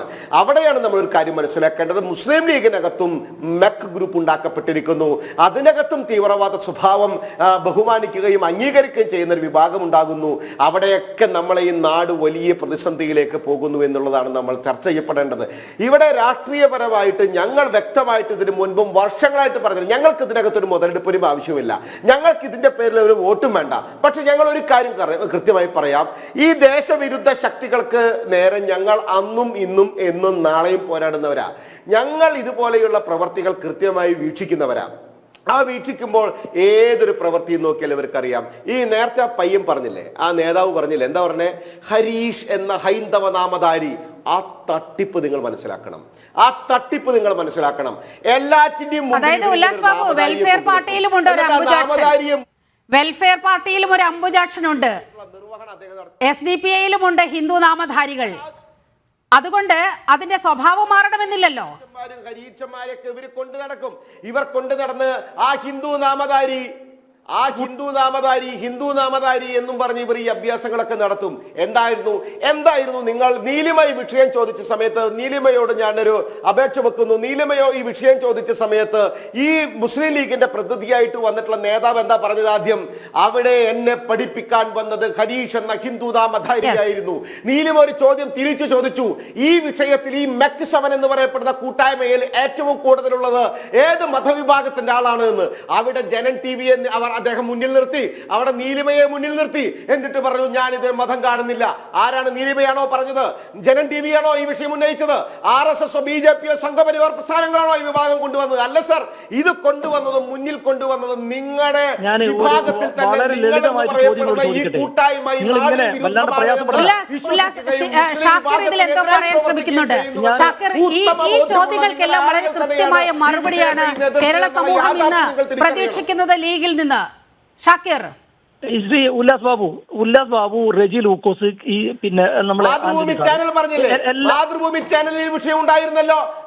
ഇന്ന് മാതൃഭൂമി ചാനലിൽ വിഷയം റിപ്പോർട്ട് ചെയ്തിട്ടുണ്ടല്ലോ. എന്തിനാണ് നിങ്ങൾ ജനത്തിനെ നിർത്തിയത്? ബഹുമാനായിട്ടുള്ള മുസ്ലിം ലീഗിന്റെ നേതാവേ, ഷാക്കിർ ഇതിന് മറുപടി ഉണ്ടോ? നിങ്ങൾ ദയവായിട്ട് നിങ്ങൾ എന്തെങ്കിലും റേഡിയോ പോലെ വിളിച്ചു പറഞ്ഞു പോവല്ലേ. കേൾക്കാനുള്ള സന്മനസ് കൂടി നിങ്ങൾ കാണിക്ക്, കേൾക്കാനുള്ള സന്മനസ് കാണിക്ക്. അതായത് നിങ്ങൾ എന്ത് ദേശവിരുദ്ധ പ്രവൃത്തിയാണ് ഇതിൽ കണ്ടത്? കാടടിച്ച് വെടിവെക്കല്ലേ. ഞാൻ നിങ്ങളെ സന്തോഷത്തോടെ സ്വാഗതം ചെയ്ത് 4 പേരെയും, ഞാൻ നിങ്ങൾ 4 പേരെയും, നിങ്ങൾ ഒരു വിഷയം പഠിക്കാതെ ഒരു സംഗതിയും കാണാതെ, ഇവിടെ കേരളത്തിൽ പോലീസും ഇന്റലിജൻസും ഒക്കെ ഇല്ലേ, ഇന്ന് അന്വേഷിച്ചൂടെ? കൂട്ടായ്മയിലേക്ക് ഇല്ല. നിങ്ങളെ സന്തോഷം സ്വാഗതം അവിടെ വെച്ചോ. അത് നിങ്ങൾക്കറിയാം. നിങ്ങൾ ആളുകളെ തെറ്റിദ്ധരിപ്പിക്കാനും വിദ്വേഷ പ്രചരണത്തിനും ഇത്തരം സംഗതികൾ ആയുധമാക്കുകയാണ്. നിങ്ങൾ മനുഷ്യന്മാരെ തമ്മിലടിപ്പിക്കാനുള്ള ആയുധമാക്കുകയാണ്. ഞാൻ അതുകൊണ്ടാണ് പറഞ്ഞത്, RSSന്റെ കാര്യവാഹകന്റെ പണിയാണ് പി മോഹനൻ എടുക്കുന്നത്. ആ പണി എടുക്കുന്ന അല്ല എങ്കിൽ സുന്നി AP വിഭാഗത്തിന്റെ പേരോട് അബ്ദുറഹ്മാൻ സഖാഫിയെയും നിങ്ങൾ RSSമായി കൂട്ടിക്കെട്ടുമോ? അവിടെ കാര്യവാഹ എന്ന് വിളിക്കുമോ? നിങ്ങൾ സഖാഫിയെ വിളിക്കുമോ? സഖാഫിയെ വിളിക്കുമോ? അത് SYSന്റെ യുവജന വിഭാഗ നേതാവ് മുഹമ്മദ് അലി കിനാലൂരിനെ വിളിക്കുമോ?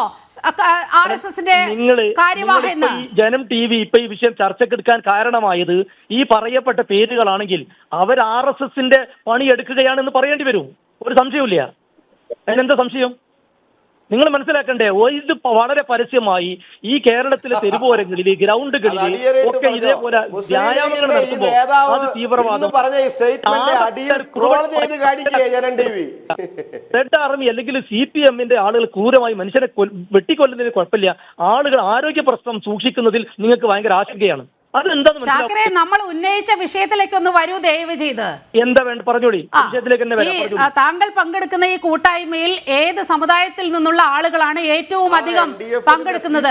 ഒപ്പം മുസ്ലിം ഭൂരിപക്ഷ പ്രദേശങ്ങളിൽ മാത്രം ഈ MEC7ന്റെ പ്രവർത്തനം എന്തുകൊണ്ട്?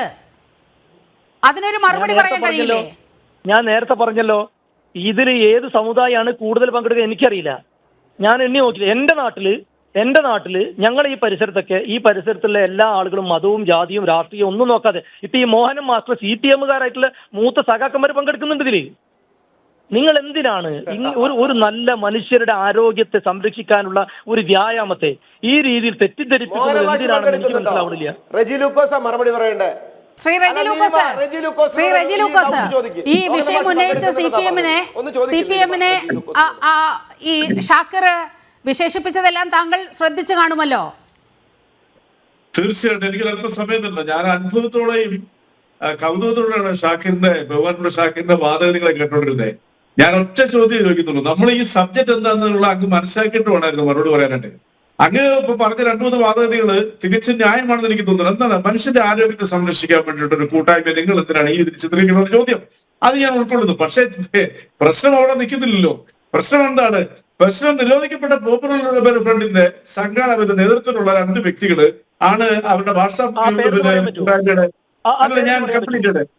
നമ്മൾ ഉടക്കുണ്ടാക്കാം. കംപ്ലീറ്റ് ചെയ്തത് നല്ല ചർച്ചയല്ലേ?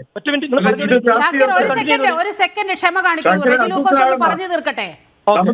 നമുക്കെല്ലാം പറയാനുള്ള സമയമുണ്ട്. നമ്മൾ ആകെ 4 പേരേ ഉള്ളൂ. വെറുതെ എന്തിനാണ്? അപ്പം അങ്ങനെ പ്ലീസ് ലിസൺ മീ.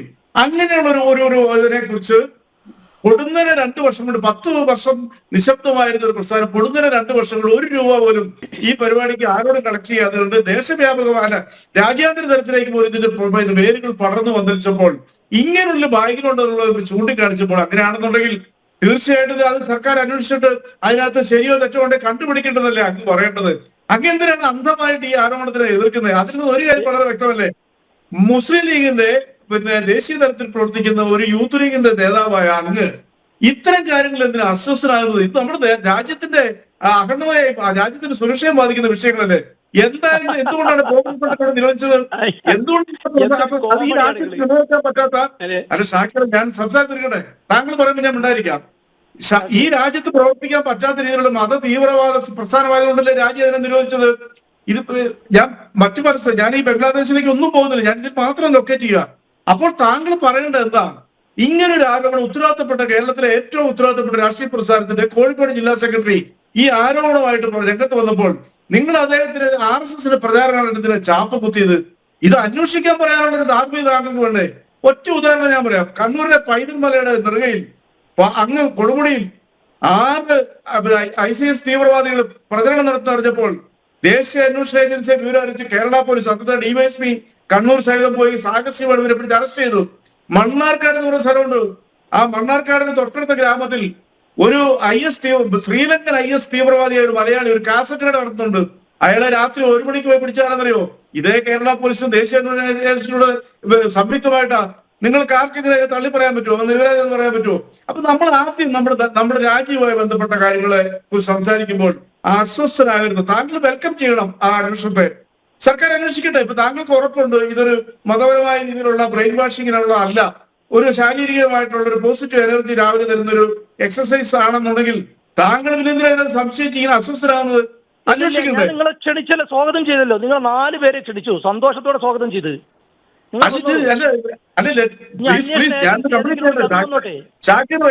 ഇനിയും പറയാനുള്ള എനിക്ക് 1-2 കാര്യങ്ങൾ, വളരെ പ്രധാനപ്പെട്ട കാര്യങ്ങൾ ഞാൻ വരുന്നുള്ളൂ. ഞാൻ ഈ ചർച്ചയുടെ തുടക്കത്തിൽ ഒരു പ്രധാനപ്പെട്ട കാര്യം പറഞ്ഞു. എന്താ പറഞ്ഞത്? ബഹുമാനപ്പെട്ട മുഖ്യമന്ത്രി പിണറായി വിജയൻ 1.5 മാസങ്ങൾക്ക് പറഞ്ഞത് വളരെ കൃത്യമാണ്. മതേതര മുഖംമൂടിയാണ് ഈ ലീഗിന്റെ എന്ന് പറഞ്ഞത്. ഇപ്പോൾ ഷാക്കിറിന്റെ മുഖത്തും വായിൽ തന്നെ അത് കൃത്യമാണെന്ന് തെളിവ് സഹിതം അങ്ങ് ഇതിനെ അസ്വസ്ഥതയോടെ ന്യായീകരിച്ചപ്പോൾ മനസ്സിലായി. ഞാൻ ചോദിക്കട്ടെ, ഞാൻ പാലക്കാടിനെ കുറിച്ച് പറഞ്ഞു. പാലക്കാട് കോൺഗ്രസ് എന്ന് പറയുന്ന ദേശീയ പാർട്ടി, മതേതര പാർട്ടി എന്ന് അവകാശപ്പെടുന്ന പാർട്ടി പരസ്യമായിട്ടാണ് PDPയുടെയും ജമാഅത്തെ ഇസ്ലാമിയുടെയും വെൽഫെയർ പാർട്ടിയുടെയും പ്രചരണ വേദികളിൽ ഒന്നിച്ചിരുന്നാണ് പ്രചരണം നടത്തിയത്. ആ സ്ഥാനാർത്ഥിയോട് ആവർത്തി വെച്ച് SDPയുടെ വോട്ട് വേണം നിങ്ങൾ നിശ്ചയിക്കാതെ ചോദിച്ചപ്പോൾ അദ്ദേഹം ഒരു അക്ഷരം പോലും വേണ്ടിയില്ല. അപ്പോൾ നിങ്ങൾക്ക് ഒരിക്കലും നിങ്ങളെ ജനം സംശയിക്കുന്നു. ഷാക്കിർ പ്ലീസ്, താങ്കൾ 1ാമത് ടെലിഫോൺ ലൈനിൽ കൂടിയാണ്. അതുകൊണ്ട് താങ്കൾ പറയുന്നത് പ്രേക്ഷകർ കേൾക്കാൻ ഒരു സാധ്യതയുമില്ല. റെജി ലൂക്കോസ് പറഞ്ഞു തീർന്നതിന് ശേഷം തീർച്ചയായും അങ്ങയിലേക്ക് തന്നെയാണ് വരുന്നത്. അതെ, ഷാക്കിറെ ഞാൻ സംസാരിക്കുമ്പോൾ ഇടയ്ക്ക് കയറിയാൽ ഷാക്കിറിനെ സംശയിക്കും ജനം. കാരണം മുസ്ലിം ലീഗ് ഒരു മതത്തെ നിങ്ങളൊന്ന് മനസ്സിലാക്കുക. കേരളത്തിലെ മുസ്ലിം സമുദായവും ക്രിസ്ത്യൻ സമുദായവും ഹിന്ദു സമൂഹത്തിൽപ്പെട്ടവരും മഹാഭൂരിപക്ഷവും സാഹോദര്യത്തിനും മതത്തിനും വിശ്വസിക്കുന്നവരാ. ഞങ്ങളാരും അവരെ വർഗീയമായിട്ട് കാണുന്നില്ല. പക്ഷെ ഇത്തരം സമൂഹത്തിൽ വർഗീയതയായിട്ട് വന്ന് ദേശവിരുദ്ധ നയവുമായിട്ട് വന്ന് രാജ്യത്തിന് അപകടകാരിയായിട്ടുള്ള ആര് വന്നാലും ഞങ്ങൾ ചോദ്യം ചെയ്യും. ഒരു തർക്കമല്ല കാര്യത്തിൽ. ഞാനൊന്ന് ചോദിക്കട്ടെ, ഇവിടെ BJP എന്റെ പ്രിയപ്പെട്ട സുഹൃത്താണ് ഉല്ലാസ് ബാബു, ഇവര് പരസ്യമായിട്ടല്ലേ കേരളത്തിലെ 136 സ്ഥലങ്ങളിൽ ഇവര് എക്സസൈസ് തുടങ്ങി 2 വർഷം കൊണ്ട് 10 വർഷത്തെ 12 വർഷത്തെ പാരമ്പര്യമുണ്ടെങ്കിലും നിങ്ങൾക്ക് ആർക്കെങ്കിലും ഇതെന്താണ് ശ്രീ റെജി ലൂക്കോസ്,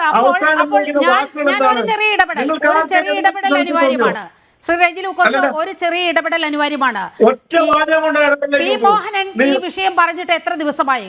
ഞാൻ മനസ്സിലാക്കുന്നത്, ഒരു സെക്കൻഡ് റെജി ലൂക്കോസ്, ഒരു സെക്കൻഡ്.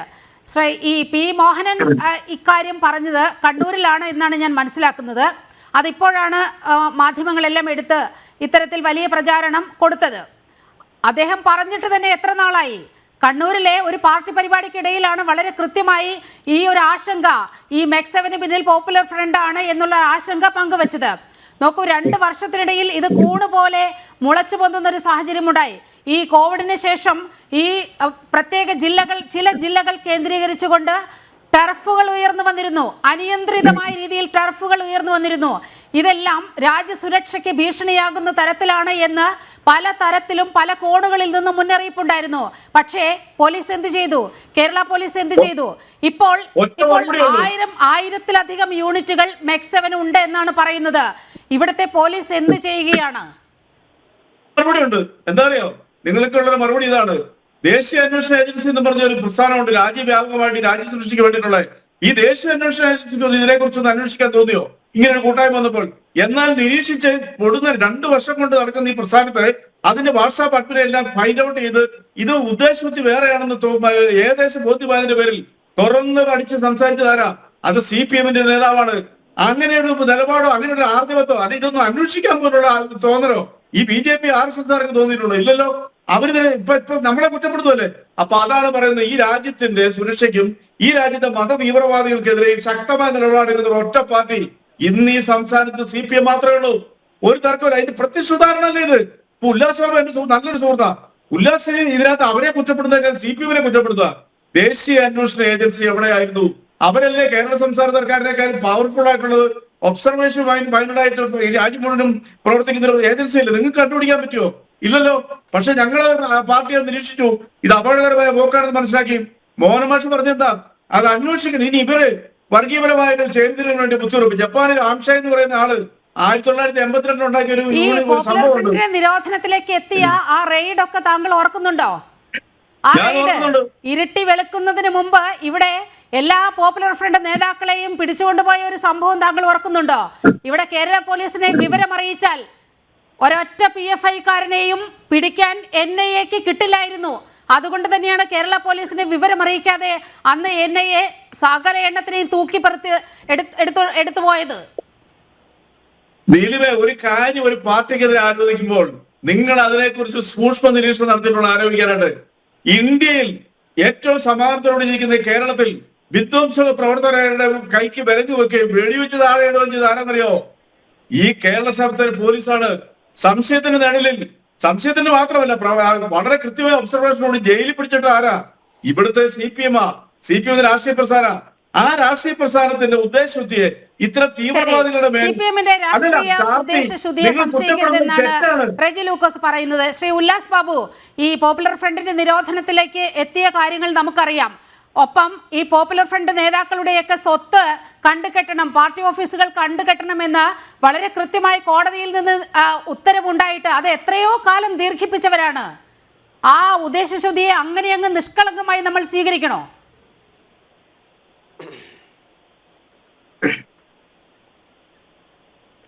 ഞാൻ റേച്ചേട്ടൻ പറഞ്ഞ കാര്യങ്ങളോട് കുറച്ചൊന്ന് മറുപടി പറഞ്ഞതിന് ശേഷം നീലിമ ചോദിച്ച ചോദ്യങ്ങൾക്ക് മറുപടി പറയാം. റേച്ചേട്ടൻ പറഞ്ഞു ഉല്ലാസ് ബാബു CPMനെ കുറ്റപ്പെടുത്തുന്നു. റേച്ചേട്ടാ, ഞാൻ CPMനെ കുറ്റപ്പെടുത്തുന്നതിന് കാരണമുണ്ട്. ഞാൻ അത് അക്കമിട്ട് പറഞ്ഞുതരാം എന്തുകൊണ്ടാണ് കാരണം ഉണ്ടായത്. PDPയുമായിട്ട് ആദ്യം കസേര പങ്കിട്ട്, സ്റ്റേജ് വേദി പങ്കിട്ട് ഈ സമൂഹത്തിന് മുമ്പിൽ പ്രവൃത്തി നടത്തിയ പാർട്ടിയുടെ പേരാണ് CPIM.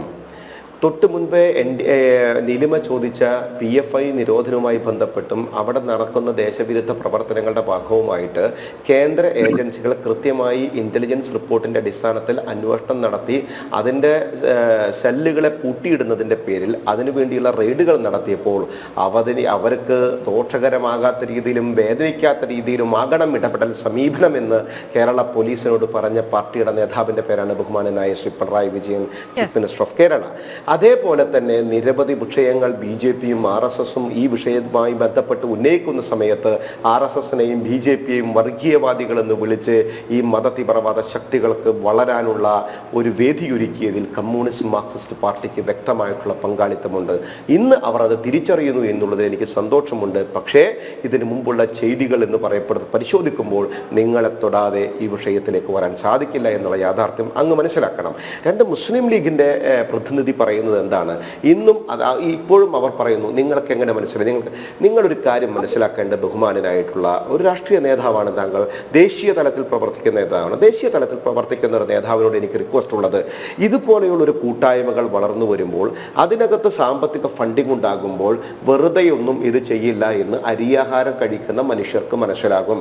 സ്വാഭാവികമായിട്ട് ഈ ഒരു മേഖലയിൽ മാത്രം പ്രവർത്തിക്കാൻ തീരുമാനിക്കുമ്പോൾ, ഒരു വിശ്വാസി വിഭാഗത്തിൻ്റെ ഇടയിൽ മാത്രം പ്രവർത്തിക്കാൻ തീരുമാനിക്കുമ്പോൾ ആ വിഭാഗത്തിൻ്റെ ഉള്ളിൽ കടന്നു കയറി ഇവിടെ എന്താണോ നിരോധിക്കപ്പെട്ടത് അത് തിരിച്ചു കൊണ്ടുവരുന്ന ഒരു ടീം വർക്കാണെന്ന് മനസ്സിലാക്കാൻ അങ്ങയുടെ ക്ലാസിൻ്റെ ആവശ്യമില്ല. അത് ഞങ്ങൾക്ക് കൃത്യമായി ബോധ്യമുണ്ട്. അത് ഞങ്ങൾ കാലങ്ങളോളം ഈ നാട് കണ്ടതുകൊണ്ടുള്ള എക്സ്പീരിയൻസ് ആണെന്ന് അങ്ങ് കൂട്ടിക്കൊള്ളുക. ഇതിൻ്റെ പുറകിൽ പ്രവർത്തിക്കുന്ന തല, ഇതിൻ്റെ പുറകിൽ പ്രവർത്തിക്കുന്ന സംഘടന, ഇതിൻ്റെ പുറകിൽ പ്രവർത്തിക്കുന്ന സാമ്പത്തിക സ്രോതസ്, ഇത് എന്തിനു വേണ്ടി പ്രവർത്തിക്കുന്നു, ഇതിൻ്റെ മുന്നിൽ നിങ്ങൾ കാണുന്ന പൊളിറ്റിക്സ് എന്താണ് എന്നും നിങ്ങൾ കാണുന്ന ഉദ്ദേശം എന്താണ് എന്നും ഒരു പക്ഷെ വരുന്നവരിൽ 10% 15% സത്യസന്ധരായിട്ടുള്ള ആളുകൾക്ക് അറിഞ്ഞിട്ടുണ്ടാവില്ല. പക്ഷേ അവരുടെ തലച്ചോറിനെ കൺവെർട്ട് ചെയ്യുന്നുള്ള നിങ്ങളുടെ ആ ബുദ്ധിയുണ്ടല്ലോ, ആ ബുദ്ധിയെ കൃത്യമായി ഈ പൊതുസമൂഹം തിരിച്ചറിയും. അതിന് നേരെ ശക്തമായി രംഗത്ത് വരും. ആ രംഗത്ത് വരുന്ന സമയത്ത് സംസ്ഥാന സർക്കാർ പരാജയപ്പെട്ടാൽ കേന്ദ്ര സർക്കാർ അതിന് വേണ്ട ഇടപെടലുകൾ നടത്തും, അതിന് വേണ്ട അന്വേഷണങ്ങൾ നടത്തും. രജിച്ചേട്ടൻ പറഞ്ഞ കാര്യത്തിൽ ഒരു തിരുത്തൽ ഞാൻ അങ്ങയോട് ബഹുമാനപുരസരം പറഞ്ഞുകൊട്ടെ. കേന്ദ്രത്തിൻ്റെ ഇന്റലിജൻസ് തന്നെയാണ് സാർ കേരളത്തിന് ഓരോ കാര്യങ്ങളിലും കൃത്യമായി റിപ്പോർട്ട് കൊടുക്കാറ്. പലതവണ കണ്ണടച്ച് അത് ഗൗനിക്കാതിരുന്ന സർക്കാരിൻ്റെ പേര് നയിക്കുന്ന പാർട്ടിയുടെ പേരും CPIM എന്നാണ്. ഇന്നൊരു പക്ഷെ അവർ അത് കാണുമായിരിക്കാം. കാരണം അവർ അതിൻ്റെ നോവറിഞ്ഞിരിക്കുന്നു. ഈ നാടിൻ്റെ വിരുദ്ധ പ്രവർത്തനത്തിന് ഈ വിഭാഗങ്ങളൊക്കെ പ്രവർത്തിക്കുന്നുവെന്ന് ബഹുമാനനായ ആഭ്യന്തര വകുപ്പ് മന്ത്രി അറിഞ്ഞിട്ടുണ്ട് എങ്കിൽ അദ്ദേഹം മോഹനൻ മാഷ് പറഞ്ഞ വിഷയം പ്രതലത്തിൽ നിൽക്കുമ്പോൾ ഉത്തരവാദിത്തപ്പെട്ട വ്യക്തിയാണെന്ന ബോധ്യമുള്ളപ്പോൾ സുന്നി വിഭാഗവും SYSും അത് കൃത്യമായി കൃത്യമായി പറയുമ്പോൾ, അതിൻ്റെ പുറകെ ജമാഅത്ത് അവർ ആരോപിക്കുമ്പോൾ, അതിൻ്റെ പുറകെ PFI ഉണ്ടെന്ന് അവർ ആരോപിക്കുമ്പോൾ, അതിനെ കൃത്യമായി കൈകാര്യം ചെയ്യുന്നതിൽ ഈ നിമിഷം നമ്മൾ സംസാരിക്കുന്ന നിമിഷവും നിങ്ങളുടെ സർക്കാർ ഒരില അനക്കിയിട്ടില്ല എന്ന യാഥാർത്ഥ്യം മനസ്സിലാക്കണം. കേന്ദ്ര സർക്കാർ എന്തായാലും ഈ വിഷയത്തിൽ എടുക്കുന്ന നടപടി എന്താണ് എന്ന് എനിക്കും റിയച്ചേട്ടനും നല്ല ബോധ്യമുള്ളതാണ്. ആ സർക്കാരിൻ്റെ നയവും കാഴ്ചപ്പാടും ഈ വിഷയത്തിൽ എന്താണെന്ന് അറിയാം. അതുകൊണ്ട് ഞങ്ങളുടെ സർക്കാരിനെ നിങ്ങൾ പഠിക്കേണ്ട, അതിന് കൃത്യമായ ബോധ്യമുള്ള സർക്കാരാണ്. ഞങ്ങളത് കൃത്യമായി കൈകാര്യം ചെയ്തോളാം.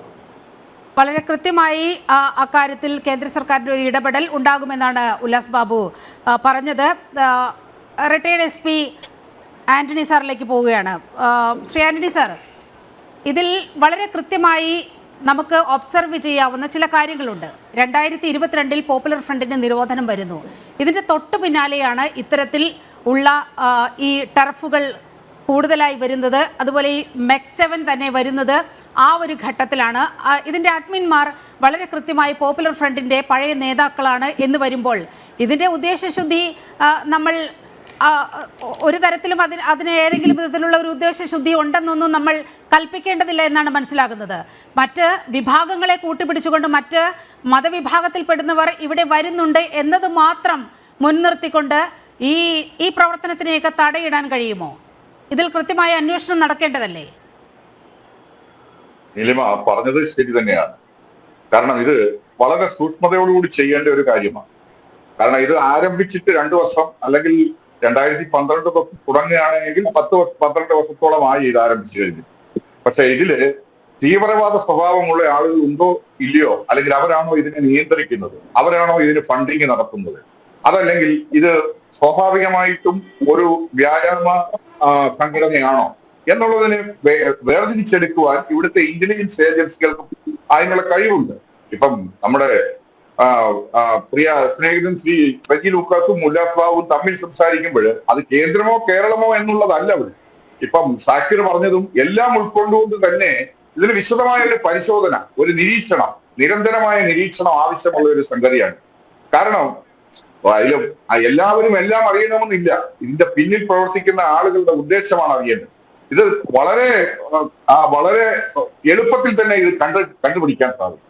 കാരണം ഈ സംഘടനയെ സംബന്ധിച്ച് ഒരു പൊതു മണ്ഡലത്തിലേക്ക് ഇങ്ങനെ പേര് പറഞ്ഞു ഈ വിഷയം വന്നിരിക്കുന്നത് ഇപ്പോൾ മാത്രമാണ്. അതിന് മുമ്പ് നമ്മളാരുടെയും ശ്രദ്ധയിൽ ഈ MEC7 എന്ന് പറയുന്ന ആ അല്ലെങ്കിൽ എക്സസൈസ് കൂട്ടായ്മ വന്നിട്ടില്ല. അപ്പൊ നമ്മള് അതെ എന്താണെന്ന് മനസ്സിലാക്കാൻ ഈ ഏജൻസിക്ക് സമയം കൊടുക്കണം. ആധികാരികമായിട്ട് ഒരു ഏജൻസിയും ഇത് തീവ്രവാദ സംഘടനയാണ് എന്ന് പറഞ്ഞതായോ റിപ്പോർട്ട് പുറത്തു വന്നിട്ടുള്ളോ അല്ലെങ്കിൽ റിപ്പോർട്ട് എവിടെയെങ്കിലും സമർപ്പിച്ചതായോ നമുക്ക് അറിഞ്ഞുകൂടാ ഔദ്യോഗികമായി. അപ്പൊ അത് ഇല്ലാത്തടത്തോളം കാലം ഇതിനെതിരായിട്ട് ഒരു ആക്ഷേപമോ ആരോപണമോ സ്വാഭാവികമായിട്ടും വരാം. അതിന് കാരണങ്ങൾ പലതും ഉണ്ടാവാം. പിന്നെ ഇതില് സ്ത്രീകൾ ഉൾപ്പെടെ പല മതസ്ഥരുണ്ടെന്ന് ഇപ്പം നമ്മുടെ സാക്കിർ തന്നെ പറഞ്ഞു. അപ്പോ അത് എന്താണെന്ന് മനസ്സിലാക്കണം. ഇതിന്റെ പ്രവർത്തനം പൊതുവിലല്ലേ പ്രത്യക്ഷത്തില് അല്ലെങ്കിൽ പ്രകടമായിട്ടും ഒരു ദേശവിരുദ്ധ അല്ലെങ്കിൽ രാഷ്ട്രവിരുദ്ധ ആയിട്ടുള്ള ഒരു പ്രവർത്തനമാണോ, അതോ അതിന്റെ പിന്നിൽ ഇതിന്റെ ആളുകളും നുഴഞ്ഞു കയറിയിട്ടുണ്ടോ എന്നുള്ളതിനെ മനസ്സിലാക്കിക്കൊണ്ട് തിരിച്ചെടുത്തിട്ട് അതിന് ശക്തമായ നടപടികളാണ് ആവശ്യമായിട്ട് വരുന്നത്. അതിന് പോലീസിന് പ്രാപ്തിയുണ്ട്, സ്റ്റേറ്റ് ഇന്റലിജൻസിനും സെൻട്രൽ ഇന്റലിജൻസിനും. അത് ഇങ്ങനെയുള്ള വിഷയങ്ങളിലൊന്നും നമ്മൾ പറയും പോലെ സ്റ്റേറ്റ് സെൻട്രൽ അല്ലെങ്കിൽ അങ്ങനെയുള്ള ഒരു വേർതിരിവൊന്നും ഇന്റലിജൻസ് ഏജൻസിക്കില്ല. അവർ പൊതുവായ കാര്യങ്ങളെ കണ്ട് അത് പരസ്പരം ചർച്ച ചെയ്താണ്. ഇതിന്റെ ഏജൻസികൾ ഒരുമിച്ചിരുന്ന് മാസത്തിലോ അല്ലെങ്കിൽ 3 മാസം കൂടുമ്പോഴോ ഒരുമിച്ചിരുന്ന് ചർച്ച ചെയ്യാറുണ്ട്. ഇത് പൊതുവായ രാഷ്ട്രവിരുദ്ധം അല്ലെങ്കിൽ തീവ്രവാദ സംബന്ധമായ കാര്യങ്ങളെ സംബന്ധിച്ച് ചർച്ച ചെയ്ത് ഓരോന്നും പരസ്പരം ആ ഇൻഫർമേഷൻസ്, അറിവുകൾ ഷെയർ ചെയ്ത് മുന്നോട്ട് പോകുന്ന ഒരു രീതിയാണ്. അതിന്റെ അടിസ്ഥാനത്തിലാണ് റിപ്പോർട്ടുകൾ സമർപ്പിക്കുന്നത്. ആ സംസ്ഥാനം എന്നുള്ള നിലയ്ക്ക് സംസ്ഥാനത്തിന്റെ മാത്രമായിട്ടുള്ളതല്ല.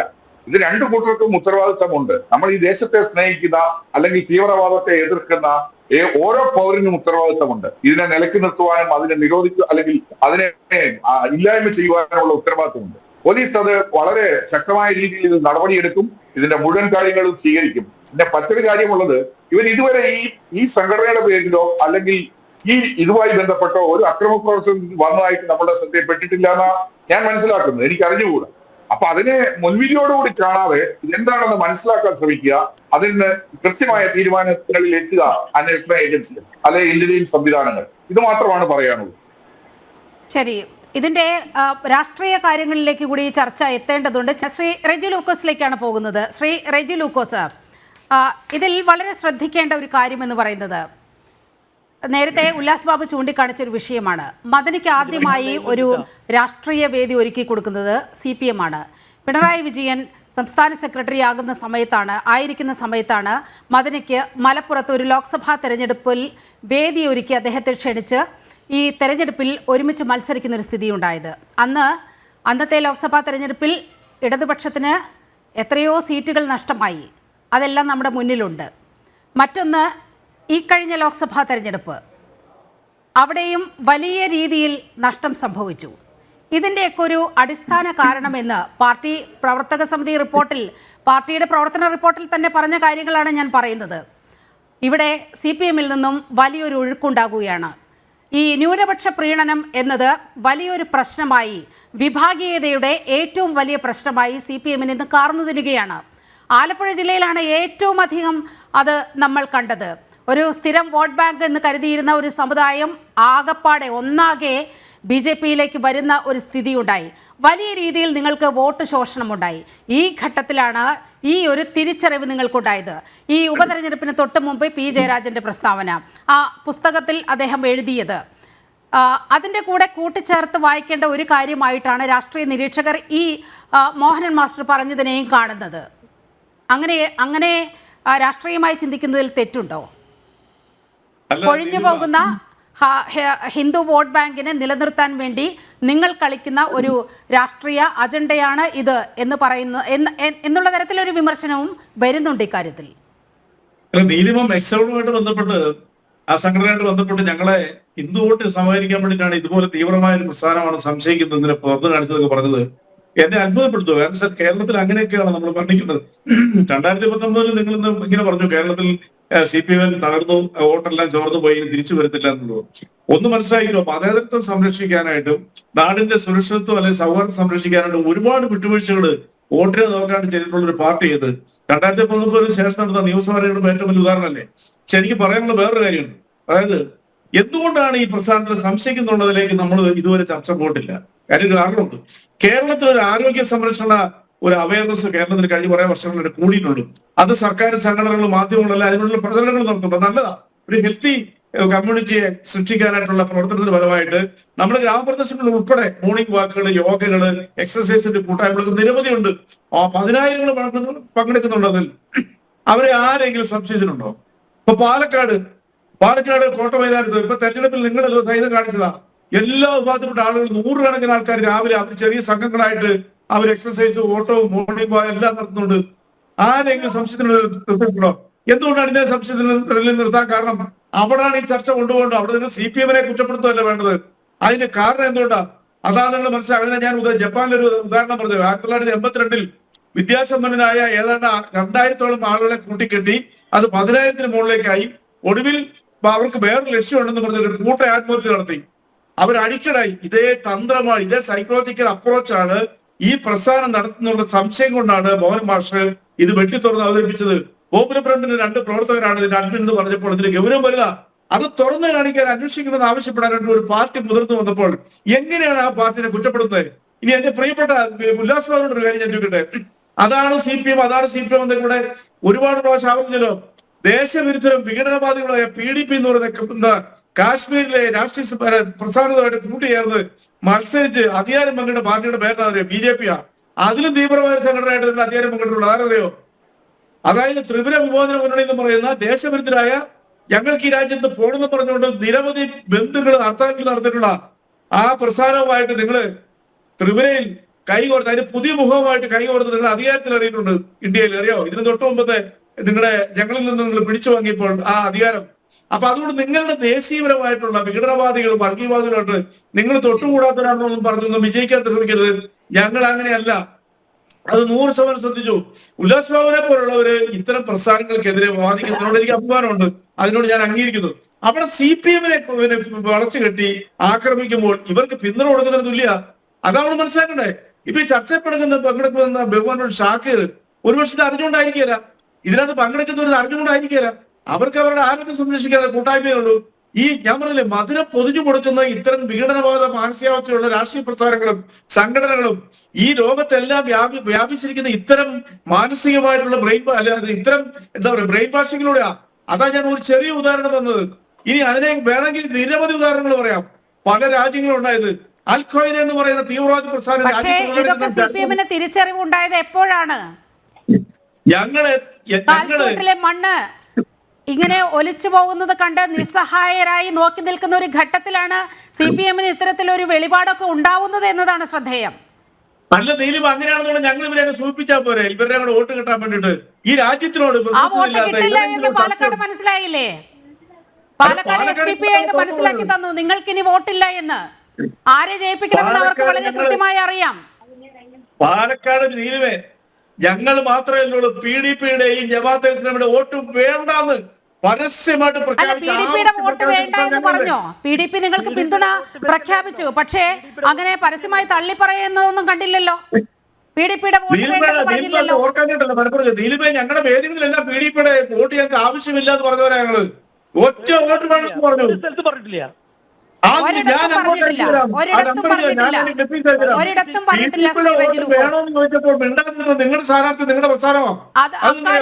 അക്കാര്യത്തിൽ ഒരക്ഷരം പോലും മിണ്ടാതെ അപ്പുറത്ത് SDPIയുടെ പിന്തുണ വാങ്ങുന്ന UDFനെ കുറ്റം പറയുകയായിരുന്നു. ശ്രീ ഉല്ലാസ് ബാബു ഇത്തരത്തിൽ ഏത് ഘട്ടത്തിലാണ് CPMന് ഇങ്ങനെ ഒരു വെളിപാട് വരുന്നത്? പറഞ്ഞോട്ടെ, ഞാൻ എനിക്ക് പിന്നെ ഒന്ന് പോകാണ്ട് ഇന്ന് പറഞ്ഞോട്ടെ. ഓക്കെ, ഞാനത് മറന്നുപോയതാണ് ഷാക്കിർ, ക്ഷമിക്കുക. ഷാക്കിർ ഇപ്പോൾ എയർപോർട്ടിലാണുള്ളത്, ഫ്ലൈറ്റിന് സമയമായി. ഷാക്കിർ പറയൂ. അതായത് ഇപ്പോ ഷാക്കിർ തുടങ്ങുന്നതിന് മുമ്പ് ഒരു കാര്യം ഞാൻ പറഞ്ഞുകൊള്ളട്ടെ. പാലക്കാട് നമ്മൾ കണ്ടത് മുസ്ലിം ലീഗോ അല്ലെങ്കിൽ അനുബന്ധ കക്ഷികളോ അവിടെ എത്തുന്നതിന് മുമ്പ് UDFന് വേണ്ടി വോട്ട് പിടിക്കാൻ ചെന്നത് SDPI ആണ്. ഞാൻ ഒറ്റ കാര്യം സൂചിപ്പിച്ച് തുടങ്ങാം. അതായത് ഇപ്പൊ റെജി ലൂക്കോസ് ആവർത്തിച്ച് പറയുന്ന ഒരു സംഗതിയുണ്ട്, PDPയുടെ വോട്ട് പിന്നെ SDPയുടെ വോട്ട് UDFനാണ്.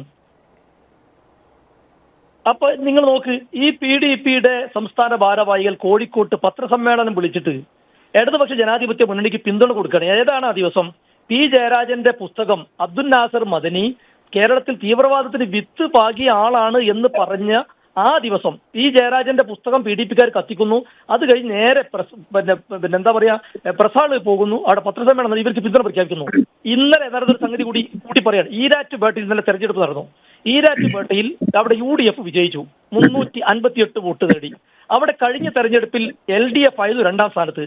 എന്നാൽ ഇന്നലെ റിസൾട്ട് വന്നപ്പോ LDFന് ആകെ കിട്ടിയത് 69 വോട്ട്, SDPI 2ാം സ്ഥാനത്ത് വന്നു. നോക്കൂ നിങ്ങൾ, ഈ LDFന് മുഴുവൻ വോട്ടും SDPIക്ക് കൊടുത്ത ആളുകൾ ഒരു ഭാഗത്ത്, മറുഭാഗത്ത് RSSന് കൊടുക്കുന്നു. ഇവരെ സ്റ്റൈല് നമുക്കറിയാം. കണ്ണൂരിൽ PP ദിവ്യക്കൊപ്പം CPM നിൽക്കുന്നു, പത്തനംതിട്ടയിൽ നവീൻ ബാബുവിനൊപ്പം നിൽക്കുന്നു.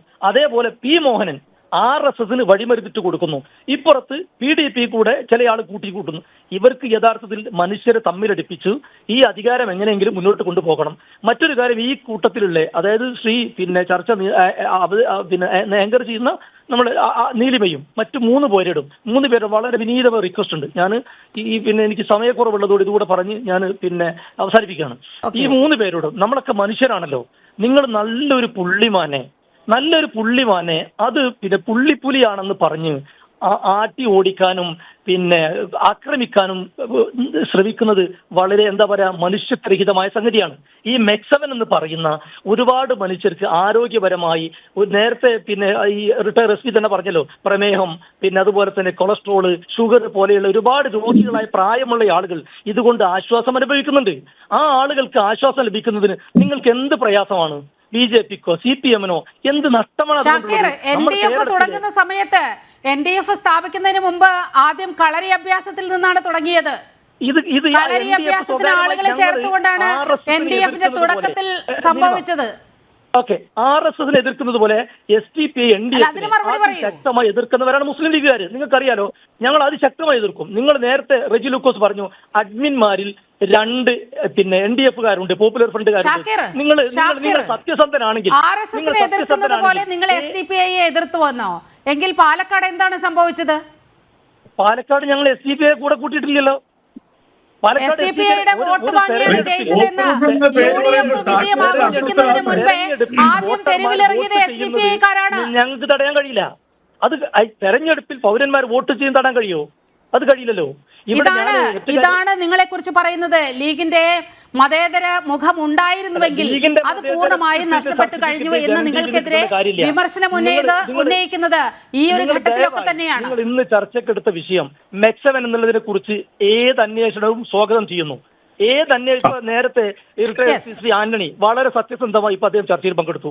അദ്ദേഹം പറഞ്ഞതുപോലെ കേന്ദ്ര ഇന്റലിജൻസ് ആയാലും കേരള ഇന്റലിജൻസ് ആയാലും ഇനി നിങ്ങൾ BJPയുടെ നേതാക്കന്മാരോ CPMന്റെ നേതാക്കന്മാരോ ഈ ജനം ടിവിയുടെ ആളുകൾ നിങ്ങൾ ആര് വന്നാലും സന്തോഷത്തോടെ സ്വാഗതം ചെയ്യുകയാണ്. ഇത് പരസ്യമായി ഗ്രൗണ്ടിലും റോഡിന്റെ ഇരുവശങ്ങളിലുമൊക്കെയായി നടക്കുന്ന ഒരു വ്യായാമം മാത്രമാണ്. അത് നിങ്ങൾക്ക് എപ്പോഴും സ്വാഗതാർഹമാണ്. അവിടെ സ്വകാര്യമായിട്ട് NDF-കാര് അർദ്ധരാത്രി വിളക്കില്ലാതെ വെളിച്ചമില്ലാതെ ചെയ്തതുപോലെയുള്ള കളരിയോ കരാട്ടയോ അഭ്യാസമോ അല്ല. ഇത് പരസ്യമായി നടക്കുന്ന ഒരു വ്യായാമം മാത്രമാണ്. സാമ്പത്തിക സ്രോതസ് എന്താ? എന്തിനാ ഞാൻ അതുകൂടി ക്ലിയർ ചെയ്തുതരാം. അതുകൂടെ പറഞ്ഞുതരാം. ഇതിന് ഇപ്പൊ ഞാൻ രാവിലെ ഈ എന്താ പറയാ സുബഹി നിസ്കാരം കഴിഞ്ഞ് ഇതിൽ പങ്കെടുക്കുന്ന ആളാണ്. ഇതിനെന്തിനാണ് സാമ്പത്തികം? ഇതിന് ഒരു ട്രെയിനറും അല്ലെങ്കിൽ പുറത്തുനിന്നുള്ള ആളും ഒന്നിനും വരുന്ന ഞങ്ങൾ ചില ദിവസം ഞാൻ പരിശീലനമാകും. ഇങ്ങനെ ഇതൊക്കെ എല്ലാവരും 2-3 ദിവസം കൊണ്ട് മനസ്സിലാക്കുന്ന വെറും 21 മിനിറ്റ് മാത്രമുള്ളൊരു വ്യായാമമാണ്. അതിന് നിങ്ങൾ ഈ രീതിയിൽ വ്യാഖ്യാനിച്ച് ഇതിനെ എന്താ പറയാ വളരെ മോശമായി ചിത്രീകരിക്കുന്നു. ഇതിനെ പൂർണ്ണമായും വെള്ളപൂശുന്നതിന് മുൻപ് ഈ പറയുന്ന കാര്യങ്ങളിൽ ഏതെങ്കിലും ഒരു വസ്തുതയുണ്ടോ എന്നല്ലേ ഒരു മതേതര പാർട്ടി എന്ന നിലയിൽ ചിന്തിക്കേണ്ടത്. മുസ്ലിം ലീഗ് ആന്റണി പറഞ്ഞതുപോലെ നിങ്ങൾ മുൻധാരണ വെച്ച് സംസാരിക്കരുത്. നിങ്ങൾ ഏതെങ്കിലും കുറ്റകൃത്യം ശ്രീ ഉല്ലാസ് ബാബു മുൻധാരണ വെച്ച് സംസാരിക്കുന്നു എന്നാണ് ഷാക്കിർ ഉന്നയിക്കുന്നത്.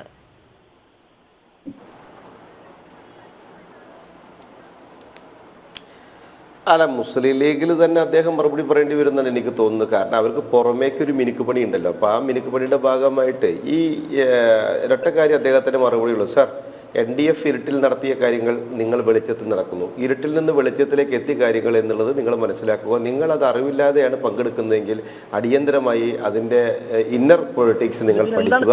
അതിൻ്റെ പോക്ക് എവിടേക്കാണെന്ന് നിങ്ങൾ തിരിച്ചറിയുക. ഇതിൻ്റെ പിന്നിലുള്ള ഉദ്ദേശശുദ്ധിയെ നിങ്ങൾ തിരിച്ചറിയുക. നാളെ എന്താണ് ഉണ്ടാവാൻ പോകുന്നതെന്ന് നിങ്ങൾ മനസ്സിലാക്കുക. അതൊക്കെ നിങ്ങൾ തിരിച്ചറിഞ്ഞിട്ട് ഒരു രാഷ്ട്രീയ പ്രവർത്തകനായതുകൊണ്ടാണ് നിങ്ങളൊരു സാധാരണ അതിൻ്റെ ഒരു വിശ്വാസിയായി പോകുന്ന അല്ലെങ്കിൽ അതിൻ്റെ ഒരു അഡിക്റ്റായിട്ട് പോകുന്ന ഒരാളാണെങ്കിൽ നമുക്ക് നിയമത്തിന്റെ വഴി തന്നെ സാധിക്കുള്ളൂ. പക്ഷേ ഇത് നിങ്ങൾ രാഷ്ട്രീയ പ്രവർത്തകൻ, അത് ഉദ്ദേശശുദ്ധി നല്ലതാണ് എങ്കിൽ നിങ്ങൾ അതിനെക്കുറിച്ച് അറിയുന്നത് നിങ്ങൾക്ക് നല്ലതായിരിക്കും. ഒരു കാര്യം ഞാൻ വളരെ വ്യക്തമായിട്ടുണ്ട്. SDP-യുടെ പിന്തുണ മേടിച്ചില്ല എന്ന് ബഹുമാനനായിട്ടുള്ള ഒരു രാഷ്ട്രീയ പാർട്ടിയിൽ പ്രവർത്തിക്കുന്ന ഒരു ദേശീയ ലെവലിൽ പ്രവർത്തിക്കുന്ന ഒരു യുവജന സംഘടനയുടെ നേതാവ് പറഞ്ഞപ്പോൾ എത്രത്തോളം നമ്മൾ നുണ പറയാൻ ഒരു രാഷ്ട്രീയക്കാരൻ തയ്യാറായി എന്നുള്ളതാണ് നമ്മൾ മനസ്സിലാക്കുന്നത്. പാലക്കാട് SDP-യുടെ പിന്തുണ വാങ്ങിക്കുകയും ചെയ്തു, അത് അംഗീകരിക്കുകയും ചെയ്തു, അവരോടൊപ്പം പടെടുക്കുകയും ചെയ്തു, അവർ മുദ്രാവാക്യം വിളിക്കുകയും ചെയ്തു, ആ ജാഥയെ ന്യായീകരിക്കുകയും ചെയ്തു, എല്ലാം ചെയ്തിട്ടുണ്ട്. പക്ഷേ ബഹുമാനായ ശ്രീ റജി ചേട്ടൻ പറഞ്ഞ കാര്യത്തിൽ ഞാൻ വീണ്ടും അദ്ദേഹത്തിനോട് എനിക്ക് പറയാനുള്ളത്, ഞങ്ങൾ ഈ വിഷയം CPM ഇപ്പോഴല്ലേ ഈ വിഷയം അഡ്രസ്സ് ചെയ്തു തുടങ്ങിയത്. ഞങ്ങൾ ഈ വിഷയം കാലാകാലമായിട്ട് അഡ്രസ്സ് ചെയ്യുന്നുണ്ട്. അന്ന് ഞങ്ങളെ ഒറ്റ തിരിഞ്ഞ് ആക്രമിച്ചവരാണ് ഞങ്ങൾ. അതുകൊണ്ട് തന്നെ ഞങ്ങൾക്കറിയാം നിങ്ങളുടെ രാഷ്ട്രീയ ശൈലികൾ എന്ന് പറയുന്നത്. അതുകൊണ്ട് നിങ്ങൾ ചെയ്ത ചെയ്തികളെ ഞങ്ങൾ വിമർശിക്കാതിരിക്കില്ല. ഇന്ന് നിങ്ങൾ അതിനെ വിമർശിക്കുന്നതിൻ്റെ പൊളിറ്റിക്സും നമുക്ക് വളരെ കൃത്യമായിട്ട് അറിയാം. നിങ്ങളൊരു കാര്യം മനസ്സിലാക്കേണ്ടത്, ഇതേ വിഷയങ്ങൾ നിങ്ങൾ ഉന്നയിക്കുമ്പോഴും ഇതേ പ്രശ്നങ്ങൾ നിങ്ങൾ അഡ്രസ്സ് ചെയ്യുമ്പോഴും ഷൊർണൂരിൽ നിങ്ങൾ SDP-യുടെ പിന്തുണ എന്തിനാണ് വാങ്ങിച്ചത്? നിങ്ങൾ പത്തനംതിട്ട അടക്കമുള്ള വിവിധ സ്ഥലങ്ങളിൽ SDP-യുടെ പിന്തുണ എന്തിനാണ് വാങ്ങിക്കുന്നത്? SDP എന്ന് പറയപ്പെടുന്ന കൃത്യമായിട്ട് അവലും മലരും കരുതിക്കൊള്ളാൻ ഇവിടുത്തെ ഹിന്ദു സമൂഹത്തിനോടും ക്രൈസ്തവ സമൂഹത്തിനോടും ആഹ്വാനം ചെയ്ത ഒരു അധ്യാപകന്റെ കൈവെട്ടിക്കൊണ്ട് ഈ നാടിനോട് അവരുടെ ശൈലി എന്താണെന്ന് കൃത്യമായി കാണിച്ചു തന്ന, കൊലപാതകത്തിനും രക്തത്തിൻ്റെ മണത്തിനും ഒരു പ്രത്യേക സുഖം കണ്ടെത്തുന്ന ആ വിഭാഗത്തിനെ, ആ തീവ്ര വർഗീയ സ്വഭാവമുള്ള ആളുകൾ വിജയിച്ചു വരുന്നവരുടെ കൂട്ടായ്മയിലൂടെ അധികാരം പിടിച്ചെടുക്കുന്ന ശൈലിയിലേക്ക് എന്തിനാണ് സർ ഇടതുപക്ഷം മാറുന്നത്? എന്തിനാണ് ഇടതുപക്ഷം അങ്ങനെ നിന്നു കൊടുക്കുന്നത്? നിങ്ങൾ ഈ വിഷയത്തെ അഡ്രസ്സ് ചെയ്യുന്നുണ്ട് എങ്കിൽ ആ പിന്തുണകളൊക്കെ വേണ്ട എന്ന് പറയാനുള്ള ഒരു മാന്യത കൂടി നിങ്ങൾ കാണിക്കേണ്ടിയിരിക്കുന്നു. അവിടെയാണ് ഞാൻ പറഞ്ഞത്, നിങ്ങൾ പുറത്തൊരു ശൈലി കാണിക്കുമ്പോഴും അകത്ത് മൃദു സമീപനമായി ഒരു സർക്കാരിനെ നയിക്കുന്ന പാർട്ടി വരരുത് എന്ന്. കോൺഗ്രസിനെ ഞങ്ങൾ പറയൂല, കോൺഗ്രസിന്റെ പ്രതിനിധി ഇവിടെ ഇല്ലാത്തതുകൊണ്ടാണ്. കോൺഗ്രസ് എന്ന് പറയപ്പെടുന്നത് അവർക്ക് പാത്രം വെച്ചിരിക്കുകയാണ്. നിങ്ങൾ തീവ്രവാദം ചൊരിഞ്ഞുകൊള്ളുക, അവർക്ക് എന്ത് ചെയ്താലും എന്തിനേയും സപ്പോർട്ട് ചെയ്യും. കാരണം അവർക്കൊരു ഏക ആവശ്യം എന്ന് പറയപ്പെടുന്ന അധികാര സ്ഥാനത്തെത്തുക എന്നുള്ളതാണ്. അത് രാഹുൽ മുതൽ ഇങ്ങോട്ട് സതീശൻ വരെയുള്ള വിഷയങ്ങൾ നമ്മൾ എടുത്തു കഴിഞ്ഞാൽ ആ നിലപാടുകൾ മനസ്സിലാക്കും. നമുക്ക് ഇന്റർനാഷണലി വരെ ഈ തീവ്രവാദം വളരെ വ്യക്തമാണ്. ഇവിടെയൊക്കെ സ്വീകരിച്ചിരുത്തി നമുക്ക് സിറിയന്റെ വിഷയം വിഷയം നമ്മുടെ മുന്നിലുണ്ട്, ഇസ്രായേലിന്റെ വിഷയം നമ്മുടെ മുന്നിലുണ്ട്, ഫ്രാൻസിന്റെ വിഷയം നമ്മുടെ മുന്നിലുണ്ട്, ലെബനന്റെ വിഷയം നമ്മുടെ മുമ്പിലുണ്ട്. അവിടെയൊക്കെ ഇടതുപക്ഷവും എടുത്ത സമീപനം എന്താണ് എന്ന് പരിശോധിച്ചാൽ നിങ്ങൾക്ക് വളരെ വ്യക്തമായിട്ട് മനസ്സിലാക്കാൻ സാധിക്കും. ഒരു കാര്യം ഞാൻ ഇത്രേ പറയുന്നുള്ളൂ, നാടിന് വിപത്തായ കാര്യങ്ങൾക്ക് ഒറ്റക്കെട്ടായി നിൽക്കണം എന്നുള്ളതാണ് എൻ്റെ ഒരു അഭിപ്രായം. അത് ഇടതുപക്ഷമായിക്കോട്ടെ, വലതുപക്ഷമായിക്കോട്ടെ, BJP ആയിക്കോട്ടെ, മുസ്ലിം ലീഗ് ആയിക്കോട്ടെ, ആരാണെങ്കിലും നാടിന് വിപത്താകുന്ന ഒരു ആശയത്തിലേക്കാണ് ചെറിയ കൂട്ടായ്മകൾ പോകുന്നതെങ്കിൽ, മുളയിൽ നുള്ളുന്ന പ്രവൃത്തി നമ്മൾ ചെയ്തില്ല എങ്കിൽ, അത് രാഷ്ട്രീയമായി അതിനെ പ്രതിരോധിച്ചില്ല എങ്കിൽ അത് വലിയ വിപത്തായി മാറും എന്നുള്ള യാഥാർത്ഥ്യം നമ്മൾ തിരിച്ചറിയണം. ഇവിടെ കേന്ദ്ര സർക്കാരായാലും സംസ്ഥാന സർക്കാരായാലും അല്ലെങ്കിൽ ഇന്റലിജൻസ് വിഭാഗമാണ് എങ്കിലും ആ വിഭാഗം കൃത്യമായി അന്വേഷണം നടത്തി ഈ കൂട്ടായ്മയുടെ പിന്നിലുള്ള ഉദ്ദേശശുദ്ധിയെ കൃത്യമായി മനസ്സിലാക്കിക്കൊണ്ട് അതിൻ്റെ പുറകിൽ പ്രവർത്തിക്കുന്ന തലച്ചോറിനെ കണ്ടെത്തുന്ന ശൈലിയിലേക്ക് പോകണമെന്നുള്ളതാണ് ഞങ്ങൾക്ക് പറയാനുള്ളത്. അത് നിങ്ങളുടെ സർക്കാർ മുൻകൈയെടുത്ത് ചെയ്യുന്നില്ല എന്നുള്ള പരാതി ഞങ്ങൾ ഉന്നയിക്കുമ്പോൾ അതിൽ ഞങ്ങളോട് വിരോധം തോന്നിയിട്ടില്ല. നിങ്ങളുടെ മുൻകാല ചെയ്തികൾ അവരെ സംരക്ഷിക്കുന്നു. ഈ മുൻകാല ചെയ്തികൾ കൊണ്ട് CPM-നുണ്ടായ നഷ്ടം കൂടി വിലയിരുത്തി പോകേണ്ടതുണ്ട്. ജന ഡിബേറ്റ് അതിന്റെ അവസാന ഘട്ടത്തിലേക്ക് കടക്കുമ്പോൾ ശ്രീ റെജി ലൂക്കോസിലേക്കാണ് പോകുന്നത്. ശ്രീ റെജി ലൂക്കോസ്, ഇത്തരത്തിൽ വലിയ തരത്തിലൊരു ന്യൂനപക്ഷ പീഡനം നടത്തിയതുകൊണ്ട് CPM-നുണ്ടായ നഷ്ടങ്ങൾ ഞാൻ പറയാതെ തന്നെ താങ്കൾക്കറിയാം, അത് പാർട്ടി തന്നെ വിലയിരുത്തിയിട്ടുള്ള ഒരു കാര്യമാണ്. ഏറ്റവും കൂടുതൽ വലിയൊരു കൊഴിഞ്ഞുപോക്കുണ്ടായത് ആലപ്പുഴ ജില്ലയിൽ നിന്നാണ്. പ്രത്യേകിച്ചും CPM-ന്റെ വോട്ട് ബാങ്ക് ഫിക്സഡായി നിലനിന്നിരുന്ന ഈഴവ സമുദായം, ആ ഈഴവ സമുദായത്തിലെ മഹാഭൂരിപക്ഷവും BJP-യിലേക്ക് വരുന്ന ഒരു ഘട്ടം നമ്മൾ ലോക്സഭാ തെരഞ്ഞെടുപ്പിലൊക്കെ കണ്ടതാണ്. അതിൽ ശോഭാ സുരേന്ദ്രൻ നേടിയ വോട്ടുകളുടെയൊക്കെ ഒരു കണക്കെടുത്ത് പരിശോധിച്ചാൽ വളരെ കൃത്യമായി ഈഴവ ബെൽറ്റിൽ നിന്നാണ് അത്തരത്തിൽ BJP-യിലേക്ക് വലിയ വോട്ടിൻ്റെ ഒരു ഒഴുക്കുണ്ടായത്. ഇത് സത്യത്തിൽ നിങ്ങളുടെ ചങ്കിടിപ്പേറ്റുന്നൊരു സംഭവമാണ്. പക്ഷേ അതുകൊണ്ടൊന്നും നിങ്ങൾ പഠിക്കുന്നില്ല എന്നതാണ് മനസ്സിലാകുന്നത്. ഇപ്പോൾ നോക്കൂ, SDPI കൈപ്പത്തി വെട്ടിമാറ്റിയ സജിത്ത് എന്നയാൾ ഒരു പോസ്റ്റ് ഇട്ടു. CPM-ൽ ഇപ്പോൾ നടക്കുന്ന പ്രശ്നങ്ങളെക്കുറിച്ചാണ്, CPM-ന്റെ പ്രീണനത്തെക്കുറിച്ചാണ് സജിത്തിൻ്റെ പോസ്റ്റ്. സജിത്തിനെ പുറത്താക്കുകയാണ് ചെയ്തത്. ഈ ഏരിയ സമ്മേളനം തുടങ്ങുന്നതിന് തൊട്ട് മുമ്പായി സജിത്തിനെ പുറത്താക്കി. അഭിമന്യുവിൻ്റെ കേസിൽ എന്താണ് സംഭവിച്ചത്? SDPI-ക്കാർ വകവരുത്തിയ, പോപ്പുലർ ഫ്രണ്ടുകാർ വകവരുത്തിയ ആ കുഞ്ഞിന് നീതി കിട്ടിയോ? ആ പ്രതികളിലെ ആ കോടതിയിലൊക്കെ നടന്നതൊക്കെ നമ്മുടെ മുന്നിലുണ്ട്. ആ FIR-ന്റെ കോപ്പി പോലും, പോസ്റ്റ്മോർട്ടം റിപ്പോർട്ട് പോലും കാണാതായ സാഹചര്യമൊക്കെ ഉണ്ടായതാണ് കോടതിയിൽ. പിന്നീട് അത് പുനഃസ്ഥാപിക്കപ്പെട്ടു. പക്ഷേ ഇവിടെ ഇത്തരത്തിൽ വലിയ തരത്തിൽ ഈ CPM-ന് ശോഷണം സംഭവിക്കുന്നത്, വിഭാഗീയത സംഭവിക്കുന്നതെല്ലാം ഈ പ്രശ്നത്തെ മുൻനിർത്തിയാണ്. ഇത് നിങ്ങൾ അഡ്രസ്സ് ചെയ്യണ്ടേ? അല്ല, എനിക്ക് ഞാൻ വളരെ കൗതുകത്തോടെയാണ് ആ കാര്യങ്ങൾ ചോദിച്ചത്. കുറെ നാളുകളാണ് കേരളത്തിൽ മുഴങ്ങിക്കൊണ്ടിരുന്ന ചോദ്യങ്ങൾ എന്നോട് നീലിമ ചോദിച്ചു. ഞങ്ങളെ നന്നാക്കാനായിട്ട്, ഞങ്ങൾക്ക് ഒരു ഉടവും വരാതിരിക്കാനായിട്ടുള്ളത് നീലിമയുടെയും ജനജീവിയുടെയും ആത്മാർത്ഥമായ ശ്രമങ്ങൾക്ക് നന്ദി രേഖപ്പെടുത്തുക. ഞങ്ങളുടെ വിഷമങ്ങൾ ഞങ്ങളൊക്കെ സഹിച്ചോളാം. അപഹസിക്കേണ്ട, നിങ്ങളുടെ റിപ്പോർട്ട് തന്നെയാണ്, CPM-ന്റെ റിപ്പോർട്ട് തന്നെയായിരുന്നു ഈ കാര്യം ചൂണ്ടിക്കാണിച്ചത്. എവിടേക്കാണ് ഹിന്ദു വോട്ടുകൾ പോയത്, എന്തുകൊണ്ടാണ് പോയത് എന്നുള്ളത് CPM-ന്റെ ലോക്സഭാ തെരഞ്ഞെടുപ്പിന് ശേഷമുള്ള റിപ്പോർട്ടിൽ തന്നെയല്ലേ പറഞ്ഞത്? ഞങ്ങൾക്ക് ഹിന്ദു വോട്ടുന്നോ ക്രിസ്ത്യൻ വോട്ടുന്നോ മുസ്ലിം വോട്ടുന്നില്ല. ഞങ്ങൾ എല്ലാ മനുഷ്യരും ഒരുപോലെ മതേതരത്തിന്റെ കാഴ്ചപ്പാടിൽ കാണുന്ന ഒരു പാർട്ടിയാണ്. ഞങ്ങൾക്ക് കേരളത്തിലെ മനുഷ്യരുടെ വോട്ട് കിട്ടിയാൽ മതി. ഇങ്ങനെ പറഞ്ഞ ജാതികളുടെയും മതത്തിന്റെയും പേരിൽ ട്രേഡ് മാർക്കായിട്ടുള്ളവരുന്ന വോട്ട് ഞങ്ങൾ ചോദിക്കാറുണ്ട്, ഞങ്ങൾ അഭിസംബോധന ചെയ്യാറില്ല. അവിടെ നീലുമേ വിഷമിക്കണ്ട, ജനന്റെയും വിഷമിക്കണ്ട. ഞങ്ങൾക്ക് എന്തെങ്കിലും പരിക്ക് പറ്റിയിട്ടുണ്ടോ ഞങ്ങളൊക്കെ സഹിച്ചോളാം. നാളെ ഞങ്ങളുടെ പഞ്ചായത്തിൽ പോലും ജയിക്കാതിരുന്നാൽ ഞങ്ങളൊക്കെ സഹിച്ചോളാം, തരുന്നില്ലേ? അപ്പൊ പക്ഷെ ഞങ്ങളെ നന്നാക്കാനായിട്ടും ഞങ്ങൾ ശക്തിയോടെ ഇരിക്കുന്നുള്ള നിങ്ങളുടെ ആഗ്രഹത്തിന് ഞാൻ നന്ദി പറഞ്ഞെന്ന് മാത്രമേ ഉള്ളൂ. എനിക്ക് വേറൊരു കാര്യം പറയാറുണ്ട്. അതായത് ലീഗ് എന്റെ പ്രതിനിധി വേറെ ഷാക്കിർ ഇന്ന് ആകെപ്പാടെ മനസ്സിന് വിഷമത്തിൽ. എന്താ കാരണം അറിയോ? നമ്മൾ പറയാത്തൊരു കാര്യമുണ്ട്, ലീഗിന് ഇതിനകത്ത് പ്രതികരിക്കാൻ പറ്റില്ല. ലീഗിൽ നിന്ന് നടന്ന അവരുടെ കോഴിക്കോട് നടന്ന നേതൃയോഗത്തിൽ, സാക്ഷാൽ പാണക്കാട് തങ്ങളുടെ അധ്യക്ഷതയിൽ നടന്ന നേതൃയോഗത്തിൽ KM ഷാജിയും ബഹുമാനപ്പെട്ട PK കുഞ്ഞാലിക്കുട്ടിയും തമ്മിൽ ഏറ്റുമുട്ടലുണ്ടായി. ശാരീരികമായിട്ട് വാക്കുകൾ കൊണ്ട് രൂക്ഷമായ പ്രതികരണം രണ്ടുപേരും തമ്മിൽ ഉണ്ടായിരിക്കുന്നത്. കുഞ്ഞാലിക്കുട്ടിയുടെ പേഴ്സണൽ സ്റ്റാഫിനെ കൊണ്ട് കള്ള വാർത്തകൾ കൊടുപ്പിക്കുന്നവരെ പറഞ്ഞു. ആ പാർട്ടി ഏതാണ് മാനസികമായിട്ട് പിളർപ്പിന്റെ വക്കില. ET മുഹമ്മദ് ബഷീർ, MK മുനീറും ഈ ഷാജി അടങ്ങുന്ന ഒരു സംഘവും PK കുഞ്ഞാലിക്കുട്ടിയെ പോലുള്ള ഒരു സംഘവും തമ്മിലുള്ള ഏതാണ് മാനസികമായിട്ട് അവർ അകന്നു കഴിഞ്ഞു. ഒരു സംശയം, ഇന്നത്തെ മറ്റു ചില ചാനലുകളിൽ ബ്രേക്കിംഗ് വാർത്തയാണ് ഇന്ന് വന്നിരിക്കുന്നത്. ആ ലീഗിനെ ചരിത്രത്തിലെ ഏറ്റവും വലിയ രാഷ്ട്രീയ ആശയപരമായിട്ടുള്ള പ്രതിസന്ധികളും നേരിട്ടുകൊണ്ടിരിക്കുകയാണ് ആ രാഷ്ട്രീയ പ്രസ്ഥാനം. അദ്ദേഹത്തിന്റെ മുഖംമൂടി അഴിഞ്ഞു വീണിരിക്കുന്നു. അത് വർഗീയതവാദികളുമായിട്ട് മാത്രമാണ് കൈകോർത്തിരിക്കുന്നവരും. ഷാക്കീറിന്റെ വാക്കുകളിലൂടെ തന്നെ തെളിഞ്ഞു.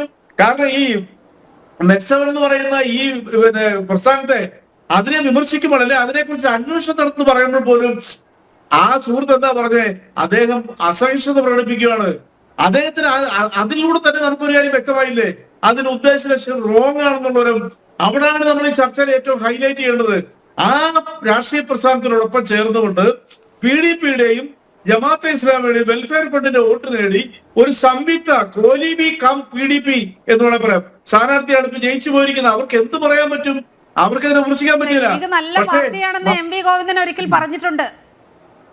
ഞാൻ ലീഗ് നല്ല മതേതര പാർട്ടിയാണ്, ലീഗിനെ കൂടെ കൂട്ടിയാൽ കുഴപ്പമൊന്നുമില്ല എന്ന് MV ഗോവിന്ദൻ ഒരിക്കൽ പറഞ്ഞു. അല്ല, ഞങ്ങളും എല്ലാം ചർച്ചകളിൽ പറഞ്ഞിട്ടുണ്ടല്ലോ. ഞാൻ എത്ര പ്രാവശ്യം പറഞ്ഞിട്ടുണ്ട് 2 മാസം മുമ്പ് വരെ അതൊരു മതേതര പാർട്ടിയാണ്, ഞങ്ങളൊരു മത എന്താ പറയുക വർഗീയ പാർട്ടിയാണ്, ഞങ്ങൾ ആ പാർട്ടിയെ കാണുന്നില്ല എന്നുള്ളവർ ഞങ്ങൾ പറഞ്ഞിട്ടുണ്ട്, 1000 വട്ടം പറഞ്ഞിട്ടുണ്ട്. പക്ഷെ അതിന്റെ മുഖം പേടി വ്യക്തമായിട്ട് അഴിഞ്ഞു വീണപ്പോൾ ഞങ്ങൾ അതിനെ എതിർത്തിട്ടുണ്ട്. അതല്ലേ ജനാധിപത്യത്തിലെ മര്യാദ എന്ന് പറയുന്നത്. ജനാധിപത്യത്തിൽ മതേതരം സംരക്ഷിക്കേണ്ട ബാധ്യതയുള്ള രാഷ്ട്രീയ പ്രസ്ഥാനങ്ങൾ പറയേണ്ട അത് തന്നെയല്ലേ? അത് ഞങ്ങൾ കാണിച്ചിട്ടുണ്ട്, ആർജവം കാണിച്ചിട്ടുണ്ട്. മുഖ്യമന്ത്രി തന്നെ പറഞ്ഞിട്ടുണ്ടല്ലോ. ഇപ്പൊ ഞാൻ ഉദാഹരണം പറയാം, വളരെ സ്പെസിഫിക് ആയിട്ട് കാര്യം പറയാം. PK കുഞ്ഞാലിക്കുട്ടി എന്ന് പറഞ്ഞ നേതാവുണ്ട് മുസ്ലിം ലീഗിൽ. ഞങ്ങൾ ഉറച്ചു വിശ്വസിക്കുന്നു, ഞാൻ ഉറച്ചു വിശ്വസിക്കുന്നു അദ്ദേഹം ഒരു മതേതരവാദിയാ. അത് ഇന്നത്തെ ഏറ്റുമുട്ടൽ ആ അദ്ദേഹത്തിന്റെ മതേതരത്വം അവിടെ തെളിയിച്ചിട്ടുണ്ട്. അദ്ദേഹം ഒരു നല്ല മതേതരവാദി, ഒരു തർക്കമില്ല കാര്യത്തിൽ. കേരളത്തിലെ മതസൗഹാർദ്ദത്തിനും സാഹോദര്യത്തിനും വലിയ സംഭാവന ചെയ്യുന്ന പക്വതയ രാഷ്ട്രീയ നേതാവാണ് PK കുഞ്ഞാലിക്കുട്ടി. ഇപ്പുറത്തെ KM ഷാജി, ET മുഹമ്മദ് ബഷീർ ആരാണ്? MK മുനീർ ആരാണ്? ഞാൻ അതിന്റെ ചരിത്രത്തിലേക്ക് പോകണോ? ഈ സമീപത്തുണ്ടായ അവരുടെ വാക്കുകളെ കുറിച്ച് ഞാൻ പോകുന്നില്ല. അപ്പൊ അത് സ്പ്ലിറ്റ് ആയിരിക്കുന്നു. അതിന് ഔദ്യോഗികമായിട്ട് രണ്ടായി ഒരു വർഗീയ എന്താ പറയാ പ്രീണനമുള്ള ഒരു പ്രസ്ഥാനവും മതേതര കാഴ്ചപ്പാടുള്ള ഒരു പാർട്ടിയുമായിട്ട് അത് രണ്ടായിട്ട് മാറും. അതിൽ ഒരു തർക്കമില്ല കാര്യത്തിൽ. അത് മുസ്ലിം സമൂഹത്തിനെ സംബന്ധിച്ചോളം അവർ വളരെ ആശങ്കയോടെ കാണുന്നത് ആ സമൂഹത്തിനെ മൊത്തം വർഗീയവാദികളായിട്ട് ചിത്രീകരിക്കുന്നതിൽ ഇവർക്കാണ് ഏറ്റവും കൂടുതൽ ഉത്തരവാദിത്വം. ഉല്ലാസ് ബാബു നിഷേധിക്കട്ടെ, അവർക്ക് തന്നെയാണ് ഉത്തരവാദിത്വം. അത് കേരളം കഴിഞ്ഞ 1.5 മാസം കൊണ്ട് നേരിട്ട് കണ്ടുകൊണ്ടിരിക്കുന്നത്. അവിടെ CPM-നെ വേട്ടയാടണ്ട. കാരണം എന്താ അറിയോ? CPM ഉള്ളിലൊക്കെ തുറന്നു പറയാൻ ആർജവം കാണിച്ചിട്ടുള്ളൂ. തുറന്നു പറയാനുള്ള ആർജവം കാണിക്കുക. അതാണ് ഞാൻ പറയുന്നത്, PDP ആയിട്ടൊക്കെ കൂട്ടുകൂടിയ BJP-യെ സംബന്ധിച്ചോളം അവർക്ക് ഒന്നും പ്രശ്നമൊന്നുമില്ല. അവസാന ഘട്ടത്തിൽ അപകടാവസ്ഥ നേരിട്ട ഒരു സമയത്താണ് ഇത്തരത്തിൽ CPM-ന്റെ തുറന്നു പറച്ചിൽ എന്നതാണ് ശ്രദ്ധേയം. ശ്രീ KM ആന്റണിയിലേക്കാണ് പോകുന്നത്. ശ്രീ KM ആന്റണി, നേരത്തെ ഈ ചർച്ചകളിൽ വന്ന ഒരു കാര്യമാണ്, ഇതിന്റെ ഫണ്ടിങ്ങിനെ കുറിച്ച് വളരെ കൃത്യമായ ഒരു അന്വേഷണം നടക്കണ്ടേ? ഇതിങ്ങനെ ഒരു സംഘടിതം ആയ ഒരു പ്രവർത്തനത്തിലൂടെയല്ലാതെ ഇത്രയും സിസ്റ്റമാറ്റിക്കായി 1000 യൂണിറ്റുകൾ വെച്ചുകൊണ്ട് കേരളത്തിനകത്തും പുറത്തുമൊക്കെ എങ്ങനെ പ്രവർത്തിക്കാൻ കഴിയും? ഇതിൽ വളരെ കൃത്യമായ ഒരു അന്വേഷണം അടുത്ത ദിവസങ്ങളിൽ തന്നെ നമ്മൾ പ്രതീക്ഷിക്കേണ്ടതല്ലേ? സംബന്ധിച്ചിട്ടുള്ള വിവരങ്ങൾ വിശദമായിട്ട് നമുക്ക് കിട്ടിയിട്ടില്ല ഇതുവരെ. കാരണം ഇത് ഏത് രീതിയിൽ പണം ചെലവഴിക്കുന്നു, അല്ലെങ്കിൽ ഇവർ നടത്തുന്ന പരിപാടികൾക്ക് എത്രമാത്രം പണത്തിന്റെ ചെലവ് വരുന്നുണ്ട്, അല്ലെങ്കിൽ പണത്തിന്റെ ധാരാളിത്തം നടക്കുന്നുണ്ടോ, അല്ലെങ്കിൽ അത് എന്താണ് ഒരു ഫണ്ടിങ്, ബൃഹത്തായ ഒരു ഫണ്ടിങ്ങിന് ആവശ്യമുള്ള സംവിധാനമാണോ എന്നുള്ളത് നമ്മൾ ആദ്യം മനസ്സിലാക്കണം. അതിനുശേഷം മാത്രമേ നമുക്ക് അതിലേക്ക് കടക്കാൻ സാധിക്കുകയുള്ളൂ. ഒരു കാര്യം വ്യക്തമാണ്, നമുക്കറിയാം തീവ്രവാദികൾ എന്ന് പറയുന്നത് നമ്മൾ കണ്ടുകൊണ്ടിരിക്കുന്നതാണ്. അത് നിഷ്കളങ്കരും നിരപരാധികളുമായ ആളുകളെ മുന്നിൽ പരിചയമായി നിർത്തിക്കൊണ്ടാണ് അവരുടെ പ്രവർത്തനങ്ങൾ മുന്നോട്ട് പോകുന്നത്. ആ രീതിയിലുള്ള ഒരു പ്രവർത്തനത്തിന്റെ ശ്രമമാണോ ഇതിൽ ഈ മെക്സവൻ എന്ന് പറയുന്നതിൽ നടക്കുന്നത് എന്നുള്ളത് കേരള പോലീസും അതുപോലെ തന്നെ കേന്ദ്ര ഏജൻസികളും ശക്തമായിട്ട് അത് പരിശോധന നടത്തി കണ്ടെത്തുവാനും അതിനെ അടിച്ചമർത്താനും ഉള്ള പ്രാപ്തിയുള്ള പോലീസാണ് നമുക്കിപ്പോ നിലവിലുള്ളത്. അതുകൊണ്ട് തീവ്രവാദത്തിന്റെ അടിസ്ഥാനത്തിലുള്ള അക്രമങ്ങളോ കൊലപാതകങ്ങളോ നമ്മൾ ആദ്യമായിട്ടല്ല കാണുന്നത്. ഇവര് തുടങ്ങുന്നതേ ഉള്ളൂ എന്നാണ് നമ്മൾ മനസ്സിലാക്കുന്നത്, അല്ലെങ്കിൽ ആ രീതിയിൽ തുടങ്ങിക്കൊണ്ടിരിക്കുന്നതേ ഉള്ളൂ. അപ്പൊ അതിനെ എന്നുള്ളതാണ് എനിക്ക് പറയാനുള്ളത്. എന്താ വെച്ചാൽ ഇവരുടെ ഈ പോപ്പുലർ ഫ്രണ്ടിന്റെ അവർ സ്ഥിരം ഉപയോഗിച്ചിരുന്ന സ്ലോഗനാണ് ഈ അഭ്യാസ പ്രകടനങ്ങളുടെ ലാസ്റ്റ് ഈ സംഘടന ഉപയോഗിക്കുന്നത്. അതാണ് ഇതിനെ സംശയത്തിന് മുകളിൽ നിർത്താനുള്ള മുഖ്യ കാരണം. തീർച്ചയായിട്ടും അങ്ങനെ ഉണ്ട് എങ്കിൽ ഇതെന്താണ് എന്നുള്ളത് ഉടൻ തന്നെ മനസ്സിലാക്കേണ്ടതായിട്ടുണ്ട്. ശ്രീ ഉല്ലാസ് ബാബു, ഇങ്ങനെ SDPI-യൊക്കെ വലിയ രീതിയിൽ വിമർശിക്കുന്നുണ്ട് ശ്രീ റെജി ലൂക്കോസ്. എങ്കിൽ കോട്ടാങ്ങൽ പഞ്ചായത്ത് ഭരണം അവിടെ SDPI-യുമായി ചേർന്നാണ്. ഒന്ന്, ഈരാറ്റുപേട്ടയിൽ CPM SDPI ഒരുമിച്ച് ഭരിക്കുകയാണ്. ഇവിടെയൊക്കെ മലപ്പുറത്ത് SDPI-യും CPI-യും പിന്തുണയോടെ ഭരിക്കുന്ന ചില പഞ്ചായത്തുകളുണ്ട്. ഇവിടെയൊക്കെ പിന്തുണ പിൻവലിക്കണ്ടേ? ഇത്തരത്തിൽ പോപ്പുലർ ഫ്രണ്ടിനെതിരെ കടുത്തൊരു നിലപാടുമായി മോഹനൻ മാസ്റ്റർ വന്ന സ്ഥിതിക്ക് ഈ പഞ്ചായത്തുകളിലേക്ക് പിന്തുണ CPM പിൻവലിക്കേണ്ടതല്ലേ?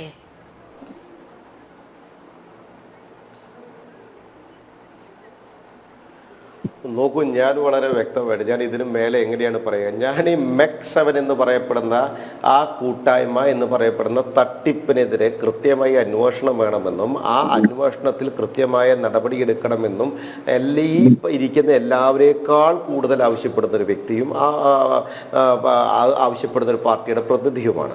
നിങ്ങളൊരു കാര്യം മനസ്സിലാക്കേണ്ടത്, SDPI എന്ന് പറയപ്പെടുന്ന ആ സംഘടനയെ ഇന്നും ഇവർ ഉൾക്കൊള്ളുകയാണ്. CPM എന്ന് പറഞ്ഞ പാർട്ടി ഇവർ ജനാധിപത്യ മുസ്ലിം ലീഗിനെ ഇതേ ഗോവിന്ദൻ മാഷ് ശ്രീ നീലിമ ചോദിച്ചത് വളരെ കൃത്യമായ ചോദ്യമാണ്. അദ്ദേഹം സംസ്ഥാന സെക്രട്ടറി ആയതിനു ശേഷം നടത്തിയിട്ടുള്ള നിരവധി പത്രസമ്മേളനങ്ങൾ വേണമെങ്കിൽ നിങ്ങളുടെ ലൈബ്രറി എടുത്ത് നോക്കിയാൽ നിങ്ങൾക്ക് അതറിയാൻ സാധിക്കും. അതിൽ കൃത്യമായിട്ട് മുസ്ലിം ലീഗിനെ തലോടിക്കൊണ്ടും മുസ്ലിം ലീഗ് നല്ലതാണെന്നുകൊണ്ടും അദ്ദേഹം പറഞ്ഞൊരു അഭിപ്രായം, ആ അഭിപ്രായം നീലിമ ചോദിച്ച സമയത്ത് ബഹുമാനായ റജു ലൂക്കോസ് പറഞ്ഞത് എന്താണ്? അത് ഞങ്ങൾ പറയും ജനാധിപത്യത്തിന്റെ മനോഹാരിത അതല്ലേ, പറഞ്ഞ് തിരുത്തി പറയാൻ സാധിക്കും, അത് ശരിയല്ല എന്ന് പറയുമ്പോൾ ശരിയാണ് സാർ.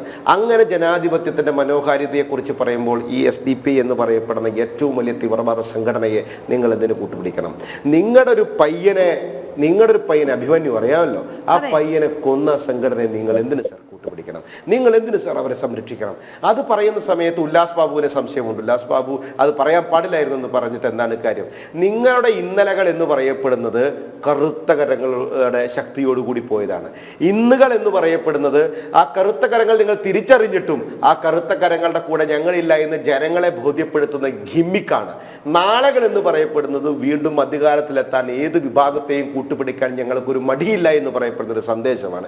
സാർ, ഞങ്ങൾ നിങ്ങളോട് പറയുന്നത്, നിങ്ങളുടെ രാഷ്ട്രീയത്തിൽ നിങ്ങൾ കൃത്യമായി ഈ സാമൂഹികപരമായിട്ടുള്ള വിപത്തുകളെ നേരിടാൻ നിങ്ങൾ തയ്യാറാണ് എങ്കിൽ ആദ്യം നിങ്ങൾ നിങ്ങളുടെ രാഷ്ട്രീയ പാർട്ടി എടുത്ത തീരുമാനങ്ങളിൽ വരുത്തേണ്ട വ്യതിയാനങ്ങൾ വരുത്താനുള്ള ഉത്തരവാദിത്ത ബോധം നിങ്ങളുടെ സർക്കാരും സംഘടനയും കാണിക്കണം. അതാണ് പ്രതീക്ഷിക്കുന്നത്. സമയക്കുറവ് മൂലം, സമയപരിമിതി മൂലം ഈ ചർച്ച വൈൻഡപ്പ് ചെയ്യേണ്ട സമയമായിട്ടുണ്ട്. അതിഥികൾ ക്ഷമിക്കുക. MEC 7 പിന്നിൽ ആര് എന്നതാണ് നമ്മൾ ഈ 1.5 മണിക്കൂർ ചർച്ച ചെയ്തത്. വെറുമൊരു വ്യായാമ കൂട്ടായ്മ മാത്രമാണോ ഇതിൽ പിന്നിൽ? പോപ്പുലർ ഫ്രണ്ട് ഉണ്ടോ? CPMന് ഇക്കാര്യത്തിൽ തിരിച്ചറിവുണ്ടായ ഒരു ഘട്ടം കൂടിയാണ്. ഇതിൽ വളരെ കൃത്യമായ അന്വേഷണ ഏജൻസികൾ നടത്തുമെന്ന് തന്നെ നമുക്ക് പ്രതീക്ഷിക്കാം. ജനൻ ഡിബേറ്റ് ഇവിടെ പൂർണ്ണമാകുകയാണ്. നമസ്തേ.